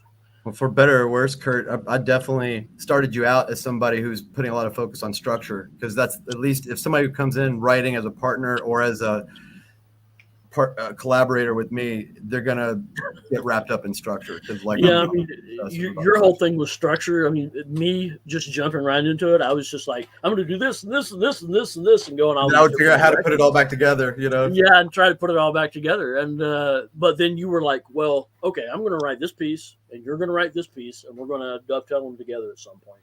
And they fit together really well. I mean, we discovered that we actually were like simpatico and really fit together really well. We did know the characters, because we could sit there and write the characters on our own and bring them together, and there was no small massaging sometimes. Yeah. But other than that, it pretty much would seem like one person wrote it, because that's we talked so much. We shared a Google document. You couldn't tell which one of us wrote which parts of it. Oh, I don't even remember. So did y'all know what points y'all wanted to say? Like we're gonna have this in the movie, but separately y'all wrote different things and just put it together to make it work? Or how did that work? Bobby was like, here's what I want to do, and gave me sort of a list of things. Here's what I want to do, and I went off and wrote like a really, really, really rough draft of all that, and sent it back to Bobby. And it was just a back and forth thing. And it's about the Google Docs page. We had like a whole list of things we wanted to include, like Bobby was saying, like the tropes and stuff. Yeah. We wanted to have the tropes in there, but we wanted to twist them and change them around and do different things with them. Question, Bobby, about the structure thing. Filmmaking in its own right can be non-linear, and like the shooting schedule and the pacing of what you're trying to accomplish within this short day that you usually have. Does that change for you from pre-production to actual production? Do you find it more difficult to maintain structure in like the whole circus of a film set? I think it's like life in that regard, that it pays enormous dividends to plan, knowing full well you will not be able to adhere to the plan. But should you have gone into it without a plan, you would have been completely effing lost. Do you know what I mean? At least a plan gives you something to deviate away from and to come back to. You know what I mean? It's a detour rather than a oh crap. And I've had some pretty big oh crap moments. My first film I ever filmed back in 2016, I had to fire an actor on the set, and we'd already shot one day with him, and then I had to fire him and go home that night and replace him. I was up the entire night so I could replace him. On Vengeance Turns, an actor, I don't even want to talk about gender, but because that's regardless, but this actor kind of lost their mind on the last day of shooting, and I had to send them home. I gave this person a window to vent. And I went off. I'm big on structure, even in my life. I went in the other room. I set a timer. I was like, they have 5 minutes. I'll let them say anything they want about me for the next 5 minutes. And at 5 minutes, that's enough. And because it's kind of the way I behave on my own. And so I went in there at 5 minutes. I was like, hey, you're done. And you need to stop it right now or you're out of here. And they couldn't stop themselves. And I said, I'm not kidding you. But they thought because we were making a film that they had me behind the 8 ball. And I was like, I want you out of here right now. And I had someone drive them from Big Bear to LA and put them in a hotel next to the airport so they could get up the next day and leave. Wow. And then I was up the entire night writing and trying to figure out what to do. And in essence, it comes down to there's a scene in Vengeance Turns Volume 2 where this character, people will see our cameraman's shoulder. it's being that character as a stand-in, and this other character is talking directly to the camera saying, you've got to wait here. Because before, the character was going with them, and now it's like, you've got to wait here. And then this all hell breaks loose, and then all of a sudden, these characters are riding away on a horse, and it's like, okay, that all makes sense. I get that. But oh my God, I was panicking when I fired them, but I was standing my ground. But then I was like, you stood your ground right into a fucking hole, buddy. So yeah, I mean, but from everything that you've told me, Bobby, it's all about like being the Boy Scout. Basically, you have to be prepared. That's it, and that's what I mean. Be prepared for everything, and you have to even be prepared to bend at some point. You know, to leave the plan. That situation you were just talking about. The situation you're talking about kind of reminds me of where Warner Brothers is now with Flash. Yeah, with Ezra Miller. And Ezra Miller. Like, the film's like done. Do we? If we had, believe me, guys, if I had the kind of budget that Warner Brothers is talking about, this movie would have had an actor switch on at least 2 of the actors. Like, there would have been like, I reached a point with one of the actors. I'd been working with this actor for almost 5 years coming up to this. I met that actor 5 years ago and knew about this project, and that this person was sticking with me for 5 years, reading the script over and over again, even participated in a live reading of it for the podcast, if you've ever heard that. And then we get on set, literally 15 minutes before we're going to shoot, this person asks me, hey, would you mind rewriting this section of dialogue that's critical to the story and has been for 5 years? And I was like, no, I absolutely will not even consider doing that. But you will get over on the set right now and deliver every word as it was written. And the person was like, okay. But then they got on set and wouldn't do it. And so I had to get a PA. And I was like, listen, here's the script. You got to go sit by that person. And if they start to falter, you just got to start whispering the dialogue. You just got to read, stay with them, and whisper if they get lost. So the PA is sitting over there reading to this person while they're doing their thing. And the person's ignoring the PA. And so the PA looks around the tent at me and goes, they're not going to do it. And I said, yes, they are. And so I said, give me the script. And so I end up, and this is all on tape, don't forget. You film these fucking things is what these actors never remember. And so I'm on film doing this. Is if you widen out, you know, and for the edit, you can see me sitting there and hear me talking, because at first the actor thinks that the PA is still sitting there and starts trying to ignore. I say action, and I go over and sit down. And they start doing their thing, and they try to ignore it. And I go, blah, blah, blah, blah, blah. And all of a sudden, they don't know what to do. I said, start over and say the line. And then we go through, and they start trying to not do it again. I'm like, go back, say it again. Here it is. Say it again. Go back, do it again. Say it again. Here it is. Say it again. Do this. Say it again. And then I had to sit there and editing and be able to put all that shit together. But we reached a point, and I'm not kidding you. Again, this is on tape. I'll find it sometime and play. I should make this on a tape and put it out for you guys. But there's a point where I literally turn around to my DP, and I said, okay, I'm this close to just shoving peanut butter into their mouth and going Mr. Ed. Like, you're going to go Mr. Ed, you know? We're just going to have that person sitting there going, Sounds like disaster. and I'll follow the fucking shit. What's that? We're on a schedule. That Liberty I mean, Mutual you told me commercial? these stories about how you know, I mean, you're an actor, so you Yeah. know how all these things work. You're always You can't prepared. do that. You can't do that to a production. You're not Yeah. fucking with one person. You're fucking with an entire Everybody. army of people, you know? Yeah, you told me that story about how the one guy didn't know his lines, and you had to go in there and act every line, every So, yeah, character, and this, every again, this line, is on back and tape, forth, so- and be like, "Do you have it now? Do you got it now?" I have a whole Where's group of the lines? actors, and this is my biggest asshole moment. I'm not saying this is a good thing because I did lose my cool, but we're in Malibu and it wasn't cheap. We're on a horse farm and we're renting animals and we're renting their space and everything. And I told these guys, you got to be prepared, man. We're not going to have a lot of chances. Kind of like what we were talking about earlier with spread. We're not going to have a lot of second takes, man. So you guys got to be able to nail this shit. I got to be able to get it as a oneer almost, if you know what that is. Yeah. Yeah. And yeah, and so I'm sitting there and we start doing the take, and these guys, man, they're acting like they're in a fucking high school production or something. I'm not kidding you. And this isn't just one actor, Kurt. This is like a group of actors. This is like this is maybe 4 actors altogether. And so I'm like, okay, guys, start it over and blah, blah, blah. You know, all this is in the pages that you've been practicing, you've been rehearsing. Those words. I want you to say those words when you're doing those actions. And so they start doing it again and they get way off of it.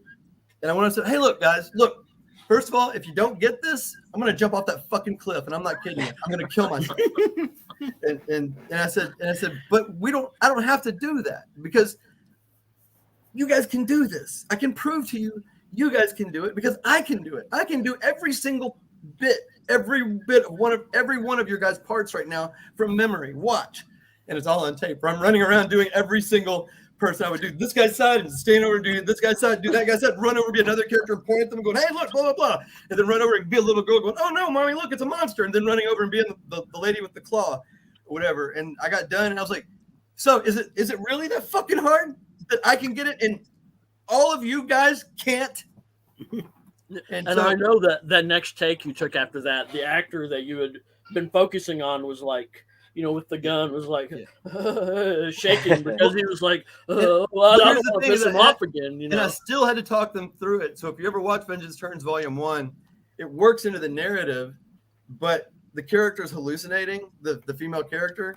And so there's these shots all of a sudden where it flashes back to shit that happened when she was being attacked months earlier. And every single time that happens, it's because I had to find some way to cover me telling them, here's your line, blah, blah, blah. And like literally telling them. And so it's like I had to just carve that out of the movie. And then I just stuck in a hallucination. I was like, I told the DP that day, I was like, this will work because I'm just going to put those hallucinations in right here. And roll camera. And we're in Koreatown one day shooting. And the sound guy's standing there holding up the boom. And I was like, okay, action. And he goes, what, hold for sound. And I was like, hold for what sound? He's like, there's like some traffic outside. And I said, motherfucker, we're in Koreatown. And we are never going to not have Traffic. sound. And we're on a different kind of budget here, guys. So roll camera, roll sound, you know. And so then I'm sitting in the editing booth, you know, trying to drop out all these motorcycle sounds and shit. And then talking to my composer and pointing to a couple of sounds and going, hey, look, I can't get rid of this sound. So when you're writing the music, if you can find a way to include it, that'd be great. There's a couple times the music goes boom, and it's not the music. It's somebody riding by on a motorcycle. But, oh, that's great. But it fits right in with the score. Yeah. Well, that's really creative. Yeah. You do what you got to do, man. And I think so. If there's one thing that I am building a name on as a director, being so new and so, you know, I've never gone through film school, it's all self-taught, is that I don't take no for an answer. And I get stuff done. It's never a matter of flexibility on the will we get it done. It's only how are we going to get it done, you know, and sometimes that'll affect when a little bit. But when I tell people something's going to get done, they can pretty much rely on it. And that's a good reputation to have in this business. I just want to have one question before we go. Sure. If Well, I guess there's two actually. One thing that I was wondering is, with this being a slasher film, obviously, how important do you see like the blood and the gore to actually being a slasher film? I have my answer, Kurt, but go ahead. We were actually just kind of talking about this earlier. Something sort of tangential to it, as far as nudity and things like that go. And to me personally, the gore isn't that important. It's not a big part of it. I mean, to me, is sort of the building of atmosphere and the building of the the suspense and like, oh, what's going to happen next sort of feeling. And so I mean, in any horror movie, blood and gore is going to be there. It's part and parcel of horror. But for me, it's like not all that important, I don't think. I mean, Bobby may feel differently about that. No, same thing, man. I was just thinking about it in these phrases. I look at like the real high level of it, because it's like you said, it's part and parcel of it. So it's part, when we were saying earlier, the checklist, if it's going to be a slasher, it's going to have blood and gore in it. But when you start getting in those advanced levels, like bringing in somebody from like American Horror Story level of shit, I think that there is nice to haves and must haves. You know what I mean? Yeah, there's levels of it. You have to go to a little bit of blood, and then you go up. The movie must have blood. Yeah, nice to have elevated, or somebody's eyeball hanging out or something. Yeah, and so every time you can increase the gore FX, which is kind of more specific, that I think that you're able to increase the production quality, and you're able to put another ass into a chair or something like that. But goes back to the question you were asking me earlier, quite honestly, Jonathan, or Jonathan was asking me, JW, and that is that when we're talking about like how can we make this movie on $150,000, part of it is what I've already thought about. Part of it is what Kurt and I've already been talking about for like in terms of like storyboards and stuff. I've already been talking about with the actors and with the DP, Jessica Gallant, so that when we get there and we shoot it, we know there's a baseline level of what we're going to put out, and that will be pretty damn scary. And a lot of that has to do with things like the edit, the angles, the lead up to the moment. You know what I mean? There's all, and again, some of that goes back to tropism and just some of the standards, and then it's what we do with them that will make the bigger difference. But like, I want to tell him so bad about the scene, Kurt. Don't do this. Yeah. Well, the reason I ask is because you think back to the grandfather of slasher films, which is Halloween. They never showed blood or a kill in the whole movie. No. And same with Psycho. I mean, you look at Psycho, and people would swear that there was blood in that shower, and they just show the water go. Yeah, just the water going down the drain. Yep. Yeah. And that's. It just depends on what you want to do. It just depends on what your requirements are, for one thing, and what the requirements of the story are. But it also depends on how much you want to, where you want to go. How much do you want to go there? Right. Yeah. Like, do you just want to go a little bit in, just the tip, or do you want to go the whole way into it? Like, I will tell you, like, one of them I will spoil because I'm reusing a prop from Vengeance Turns. Is there's a scene where one of the characters gets hit with a crowbar and his eyeball gets knocked out of his head. And on one level with FX, if we raise enough money, we may actually see the eyeball on a better pop and see it come out. But what we know we can do is showing the killer going crack and hitting him from behind. Yeah. And then when he hits the ground, he's laying there and the eyeball's laying there. Eyeball's sort of there. Yeah. You know what I mean? And that still is terrifying. The moment is there of the impact, which is terrifying to the audience. They see it. That's terrifying. But now, if we're $10,000 richer, we get to do enough shots where we can do that again and make it pop, and just literally make it pop. Yeah. Exactly. But I keep on referring to the actors, and again, it's what I kind of sold Kurt on. I was like, if we try to produce it ourselves, then we'll know there's like a baseline level that we can make the movie at, and that won't require a lot of eyes popping out, that we can show the eye later, and we can show a lot of aftermath. We can show the moment, the scary, the Halloween style. That's what Halloween, the moment that he puts him up on the wall, or whatever like that. And then later on, they just see the bodies and stuff like that. You kind of get the aftermath. And the script is written to contain aftermath. Yeah. I don't mind letting you guys read it, by the way. If any of you guys want to read it, just let me know. I would love to read it. I was going to say, what for me in slasher films, when it becomes gratuitous and kind of schlocky and takes me out of the film, is when they are like glorifying it in a weird, surreal way, and it doesn't fit the story. Like if it fit the story, I'm all for, like, like The Cell and Jennifer Lopez being absurd, because it fit the story. But then if you're literally just like, blood upon blood upon blood, and it's just for that actual factor, and the story sucks, then I know who's watching that. There is an audience for that.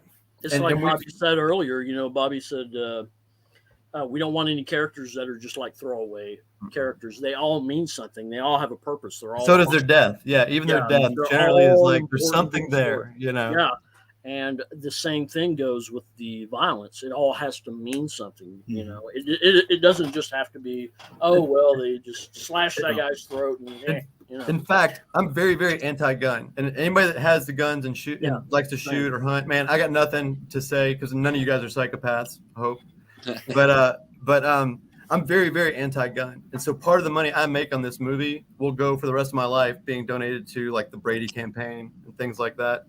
But I'm taking it to heart. I was telling Kurt the other day, we were texting, and I told him, I said, I've made a commitment that this will be the first public announcement of this commitment, is I'm making a commitment that I am never, ever going to put a gun into the hand of a protagonist in a story of mine again. A good guy will never hold a gun. Other than just holding it for somebody, and he will never ever use a gun in a story of mine again. In fact, I told Kurt a whole story that I wanted to work with him on about a character that uses no aggression.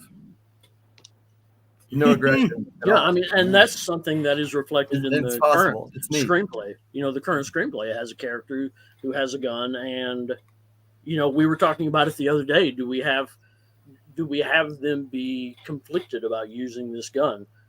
Because they're like us, we don't like guns. They don't like guns. But so we did. We went back and added a little more. The character's a little more reluctant to even touch the gun. Yeah. But again, not to spoil anything, but Kurt and I kind of came to peace with the scene when we decided how the gun got there and who ultimately is affected by the gun. Mm-hmm.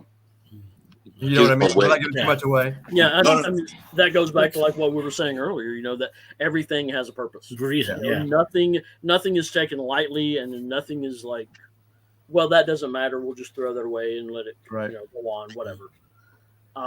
Everything has a purpose to serve in this movie. I think in the screenplay that we wrote. You didn't leave any holes for the sequel? Oh yeah. We did. Yeah. We have. Before we even finished writing this, before we even finished writing it, we were like, yeah, we can do 2 more sequels to this. We can have this character pick up at the end of the movie into the next movie. With spoilers, Rob, there's a survivor in this movie. One of the guys from my acting class has been doing some viral videos with me as Jeffrey Lofty Daughter, because Lofty Daughter never appears in the movie. Right. But if this movie does well enough, then I want to do where the survivor of this movie finds Lofty Daughter and they go hunting the bad guys. Wow. I like that. And then we'll have, like a third and final. Which will be completely sick, completely upside down. Yeah, it will be so. Where's Lofty Daughter all along? He was started here. Yeah, everything that we started here, we'll have paid forward into that third movie. Yeah, essentially imagine like Kansas, but everybody's related. It'll be bad. And militant about it. Rape force. So, dude, what do I call Van Syver in the comic and in the movie? I can't remember what because we need to sell on that, dude. There's so many people that fucking hate CG the way that we do. We need to try to recruit some people to back us just because of we skewer Ethan Van Sciver or whatever his fucking name is. It said something about because they refer to this thing that this guy's trying to do, that they're reading this dark web board, and this girl's like, oh my god, they're making a rape force. Oh my god. And one of the characters goes, that sounds like a book from, he doesn't say Ethan Van Sciver, but whatever he says, anybody who knows CG and knows all that shit would know they're talking about that motherfucker. Yeah. Right. So just to poke at him, because I think he's a big piece of shit, man. If you're watching out there, Ethan Van Sciver, I hope you fucking choke on one of those Cheetos, you fucking piece of shit. Damn. Wow. Okay, so that sounds like a perfect place to end the evening. It's a horror movie, man. Yeah. There was something else I wanted, but my brain, I tell everyone I forget. I'm old and I had 2 brain surgeries, so it doesn't stay in there long. But I just want to make sure I have that too. But so they can go, those who want to back the campaign, they can go, is it spreadthemovie.com? And yeah, man, that shows them a lot of stuff, JW. They can go to spreadthemovie.com and they can go right to the Indiegogo from there. But they can also see a bunch of other stuff. All the other, like, I'm going to put this on there. You know, once we're done here, I'll grab it and I'll stick it there over there as well. Mm-hmm. So people can watch all the different media appearances we've done. They can see Hampson promos comics that we've done. Promo videos. Some of the Hampson cartoons are there. Yeah. But the Indiegogo is the important thing right now. And I think that's where JW is going. And again, I just want to remind anybody out there that wants to back us, our minimum level of backing, of course, you can give us $1 if you want, but for social media shout out, it's $10. Anything from that on up, and we're going to give you an exclusive thing. Nobody else anywhere is going to be able to get it. And that'll be a PDF of all of the whole Hampson collected comic book. So we definitely appreciate that, and you'll get a big shout out from us and a lot of love. And you can really watch a movie. You'll be able to watch it next April, guys. If you order the movie now, we're going to film it in September. You can watch it in April, and you can literally watch and go, I actually am one of the reasons these guys own that movie, that no studio's involved, and that the reason we just saw that horrifying thing happen is because, you know. Yeah, I mean, for us, it's all about, we want to be the studios. You know, we don't want to have to answer to anybody. We want to be able to make this movie and have we're indie creators. That's why we're indie creators, because we want control of our stuff. We don't want someone else telling us what we can do with the things we created. It's art, man. It's to be an art. Once you get too many damn cooks, especially when they're pencil pushers, when people are just too worried about money or getting it, whether, even hearing, it's going to make a lot of money. It's going to make a lot of money. It's like, shut up, man. Shut up. Maybe it will, but I don't want to hear about that right now. I just want to make it, Yeah. So I really appreciate it. Comic Book Geeks. I just wanted to set shout out to the audience. The Comic Book Geeks need to know that if they say exclusively from this podcast on the Indiegogo account, $10, they'll get an exclusive PDF of the Hampson comic strips, and that's phenomenal. So yeah, you can message me, Kurt, at Spread the Movie on Instagram. You can message JW, Jonathan, maybe Specs too. I mean, if you message you guys, just send the message to me and I'll get it. Somehow or another, we'll get it. And you guys can even tell your own friends and stuff too. So, our main thing is not getting rich off of this. Our main thing is, getting money into the movie made. Yeah. And getting the movie made the right way. And if I read that correct, the movie's getting made no matter what, right? No matter what, man. So no matter what. It's not one of those things, if we don't reach funding, we can't make the movie. So the movie's getting made. We just need help to get it made the right way. So if you back this, like with Indiegogo, I don't know, it's different than Kickstarter or some other things. Right. That was one of the reasons that Bobby wanted to go with Indiegogo. I was going to say, because, it's a flexible goal. Flexible funding. Yeah. And like I'm getting ready to add time on. You can't do that with Kickstarter. Yeah. We had to switch some casts, some little issues happen and stuff, and we have the ability with Indiegogo to actually extend it and stuff, and that's going to help us. And like I keep telling those guys on the cast, it's not over till it's over. We could still hit 150,000. Yeah, but any significant number, the right eyes get on it. Never know. That's exactly what I've been saying, JW. And any number in between there makes a difference. Yep. Every dollar will make a difference to the effects, to the overall quality, how many days we can shoot, and getting these actors paid and stuff. Every dollar added quality to the project. But I appreciate it, JW, Jonathan, Specs. You guys, man, it's just having us on to talk about it. In case you can't tell, we like talking about it. So we're excited. We want I'm excited. To get paid. Yeah, and once you have something more tangible, I'd be welcome to come back. We'll share some updates with some people. Love to. I'd love to be like. We'll come back at some point, like after we shoot in September. Maybe we'll come back in like October, and I'll make a deal with you right now that we'll bring you some clip that we won't show anywhere else. Nice. We'll do something exclusive for you guys. The eyeball. Yeah.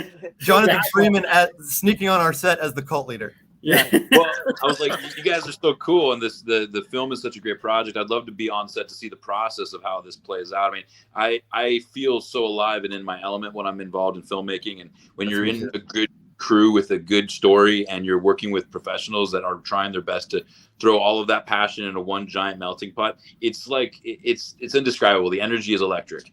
Well, stay in touch with me, man, outside of here, and you're welcome. We'll figure out something. If you're in LA, we'll figure out some way to abuse you and Yeah, I mean, like for me, I mean, like coming from comics to movies is mind blowing because I mean, the biggest revelation for me was like seeing somebody flesh and blood actually speaking those lines that I wrote because you know in those first comics, auditions blew Kurt's mind. Yeah, in comics and books, it's like it all stays on the page. Yeah, you know, there's nobody actually out there saying those lines. Hearing 4 different actors give it a different spin is pretty crazy, right? Yeah, it's amazing. It's just it's a crazy. And we've got some super talented actors. I know we got to go, guys. I see that 2-hour mark, but we got people like McKenna Percal, Jacob Athiel. We've got Robbie Martin, Ian S. Peterson, Erica Marks, Jamie Taylor Balesta as Eileen. We've got Melody Para as Amy. I am the smashed fruit guy.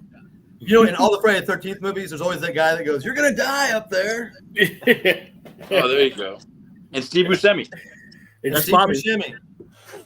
Jonathan Freeman Anderson as Steve Buscemi. There you go. As That's the cult leader's name. The cult leader's name is going to be Buscemi. That's it. Stefan Buscemi. Did we tell you Buscemi's in our film? It all works. Yeah, he's played by Jonathan Freeman Anderson. Stay away from the wood chipper. That's how we probably would have to pay you, is get you somewhere near a wood chipper and just shove you in. Yeah, it makes sense. Oh, sorry. We have insurance on him. Free publicity. Somebody falls in a wood chipper on set. Yeah, no need for special effects for that. Yeah, like, film, everybody get your cameras out. Yeah, y'all can outdo Russ. Shame. There's always one. There's always one in the room. But again, thanks, I think guys. there might be 5 of us in this room. Though, Yeah, so. that's true. And Kurt, I hope I hollered out to everybody. Stefan Davis as Antoine, and Ray Gonzalez as the landlord. Is that everybody? And you have your music composer. Who plays Derek? Oh, David O'Bonyi. Yeah, David O'Bonyi did the music for Vengeance Turns, and he's back on Spread. There's that thing that we were talking about. One last, because I've been thinking about this whole time when you said it. So you have these 2 other movies, Vengeance Turns Volume 1, Vengeance Turns Volume 2. And again, remind me, after we're off of here, guys, just send me a note and I'll send you a link with a password and stuff. You guys are welcome to watch it. Oh, okay. I was going to say, is there a way for those who are listening or watching, if they'd want to see those films, I just started the process. Again, a big announcement. I just sent an email yesterday replying to a sales agent who's been trying to help me sell Vengeance Turns. He's shown active interest in helping me sell Vengeance Turns Volume 1 for about 7 months. And I sent him an email yesterday saying, let's do it. And so we're in the process right now of actually getting ready to sell Vengeance Turns Volume 1. It's premiering at the 22nd Annual Hollywood Real Independent Film Festival in August. We'll be on day 7. We were the 5th film chosen out of thousands that submitted. And we're out of 7 days worth of films, we're one of just a handful that has like nobody attached to it, no stars, no known directors and stuff like that. So we're pretty proud of being part of that. Congratulations. Thank you. Yeah. And again, just remind me, guys, because I do forget shit. I make big commitments and promises and then I forget. So if you want to watch the movie, if you want to read the script of any of this stuff, just contact me outside of here and I'll be glad to let you do that. Nice. Cool. Thank you. Well, thank you guys again for stopping by. I can't wait to see this. It's a pleasure. I'm a big fan.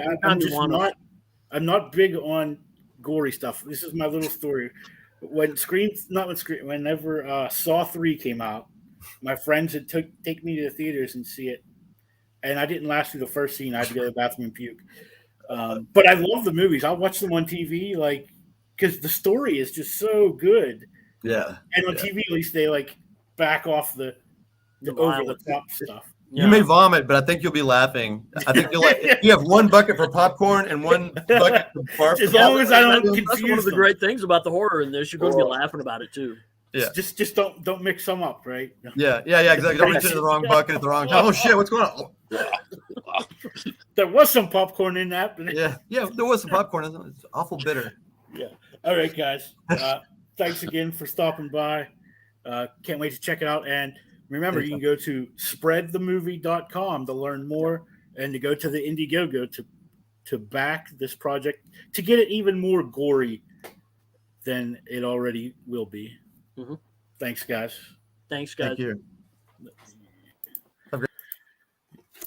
Wow. So that sounds like an interesting story to do, like a movie slasher film. We'll make sure we let everyone know that if they back the film, just let them know that you've heard it here on the Comic Book Geeks podcast. You'll get that exclusive PDF of the Handsome the Pig comic strip thing. So I had a few other things that I wanted to talk about before we go over. Just some of the news stuff that I had seen today. I don't know if any of you are wrestling fans, but I seen Jeff Hardy. No, the Vince McMahon thing. Have you heard about happened? this? Well, he's under investigation from the board of WWE, since he doesn't really own it anymore. It's a whatever you call it, like corporate thing. Yeah. So the board is investigating. Whoa! Let's not I don't know if Vince can hear that, but I can. I don't know if you can hear that, but it came through my headphones. Something on my computer. But anyways, he is under investigation. So apparently, in 2019, he was paid off a employee of Titan Sports or whatever it is, $3 million that he was having an affair, and he had paid them off with his own money. So now this is the board is investigating him for that. Wow. So. Maybe he could claim it wasn't real because his sport isn't real. I have no idea, but I'm just like, geez, Louise, this guy, I'm amazed as much crap as he's gone in. I don't know, it was at the late 80s, early 90s, the whole steroid thing and The airplane thing too. Yeah, that was insane. But it'll be interesting to see what comes out of this if the board, he really is just the figurehead anymore, really. He's the booker or whatever. So will they do something? It ain't like he took business money, did he? Took his own personal money, but it's still he's sitting there going, doesn't anybody know how to be quiet now? How much money does it take? Oh, geez, Yeah. And then I don't know what to believe anymore either with that, because it's like a lot of that stuff. You're like, oh wow, the wrestling world blurred into the real world. The Rock is now an actor. And then if you ever watch WWE, it's just a giant soap opera anyway. So I've just seen something yesterday, maybe, that they were saying about how the Rock legitimized wrestlers going to Hollywood. Because before that, you had Hogan, who did crappy movies, and Triple H. Yeah, well, and Roddy Piper. Guys are actually, but then after him, you had John Cena, who's become a big star.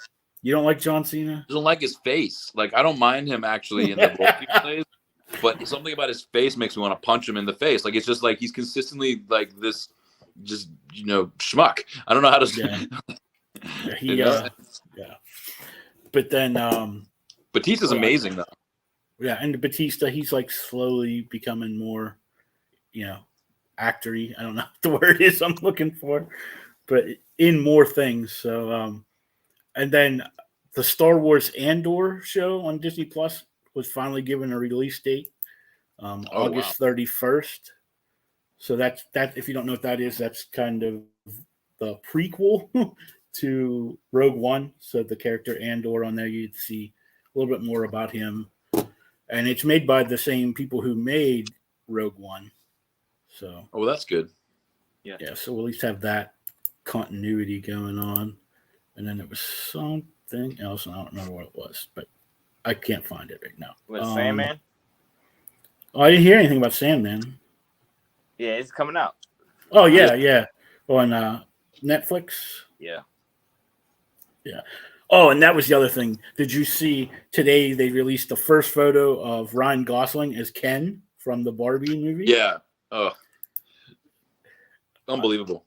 I've seen on the internet, I don't know if another kind of ties into wrestling, is everyone's comparing him to Orange Cassidy from All Elite Wrestling. Because the Canadian tuxedo kind of. Yeah. I see that. Yeah. So I seen that. I was like, I can't believe they're making that movie, first of all. Man, they got money to spend, man. Are they running out of things? Let's make a live action Barbie movie. I mean, Mattel never Mattel. did it. Yeah. I mean, they Battleship? Remember they were doing I know. Oh yeah.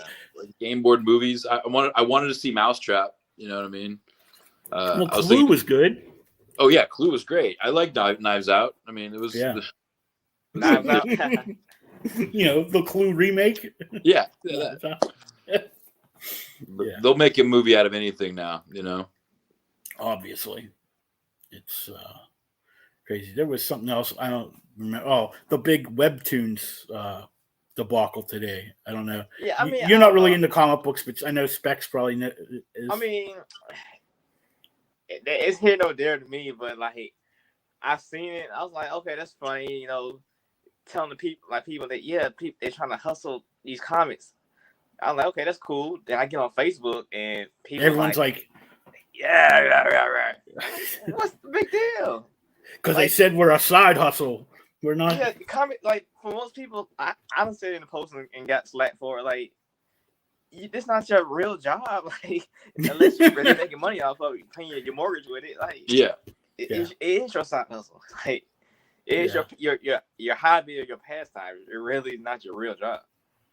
Yeah, but Webtoons came back later in the day and apologized for it, and they're taking it down. And Or what was it like? Kind of like OnlyFans or something that they stopped making it mature? Well, Webtoons put out this ad earlier today that said, "Comics are what is it?"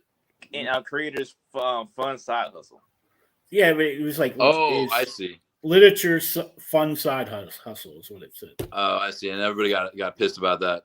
Yeah, and like I could see. I mean, I kind of see both sides, but I was like, was it really that bad?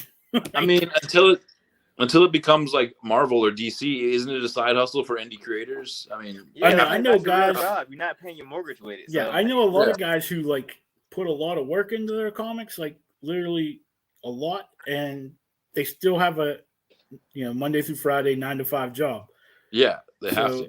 Yeah, it's not your. So it I is was your. talking to the author of that Bittersweet comic. Mm-hmm. And he said he didn't quit his it was a popular comic. He said he didn't quit his day job until he got with DC. Yeah, and I was like, wow, that's crazy. Heck, when I was doing flatting for DC, I was still working a normal job. Like, you know, what I mean, like, it's not until you get like up here, you're not making money to live off of.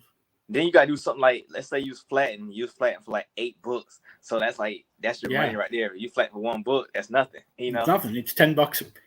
I mean, like what? Yeah. So you have to like do a bunch of work just to kind of make it be worth anything. Because I mean, even like some of the top, even colorists, like I know Rochelle Rosenberg, she works for Marvel. She's a colorist at Marvel. She literally is doing 20 books a month. Like almost it's like. What aren't you doing? Yeah. What? What isn't she doing? Like that's probably the easiest way to do it. Find out what she's not coloring. Yeah, exactly. Yeah. So, but I think that's all I have for this week. I'm getting hungry. Yeah. Next week we will actually. I don't have the thing here, but because I forgot to pick a thing, so we're going to bring in the fan cast for next week. If you remember, I mentioned that. So I'll let Specs pick a movie like an IP, so we're going to pick the cast who we think should be cast in that movie. Yeah, like a movie next week that's already out or it should be out. Probably one that's not out yet because you're kind of biased towards like say Captain America. Like in your mind, it's Chris Evans. So, all right, yeah. And tell us in the group chat, right? Or do you want him to tell you right now? tell us now, and then we can think about it. That way, the people can be ready for it next week and prepare. Or if you can't think of one now, I know I'm putting you on the spot. You can put it in the chat. They said they possibly making one, but I don't know. But a Booster Gold movie. Booster Gold. That's a good choice. Yeah, so then we'll have to think of some other side characters to have in what villains. You gotta have he Blue has. Beetle. Yeah, you gotta have the Beetle. So then you might as well make a blue and gold movie. How about that? We'll say blue and gold. Yeah. And we'll go. Can Guy with Gardner that. be in there? Then you're going blue and gold. Green. Oh, that's yellow and blue make green. Never mind. Yeah. Well, that is yellow and blue. Blue and gold. Yeah. So now we're making baggies. Yeah. Remember that? Yeah, Yellow Bizarro and World. blue make green. Yeah. All right, guys. You have a good week. Father's Day this weekend. So I know Specs has some Happy children. Father's Day. Yeah, thank you. So you have a good. I forgot to tell the other guys because I just slipped my mind. It was Father's Day until just this minute. And just remember, guess what? Chicken butt. Have a good weekend, guys, and See ya. see you next week. Next week.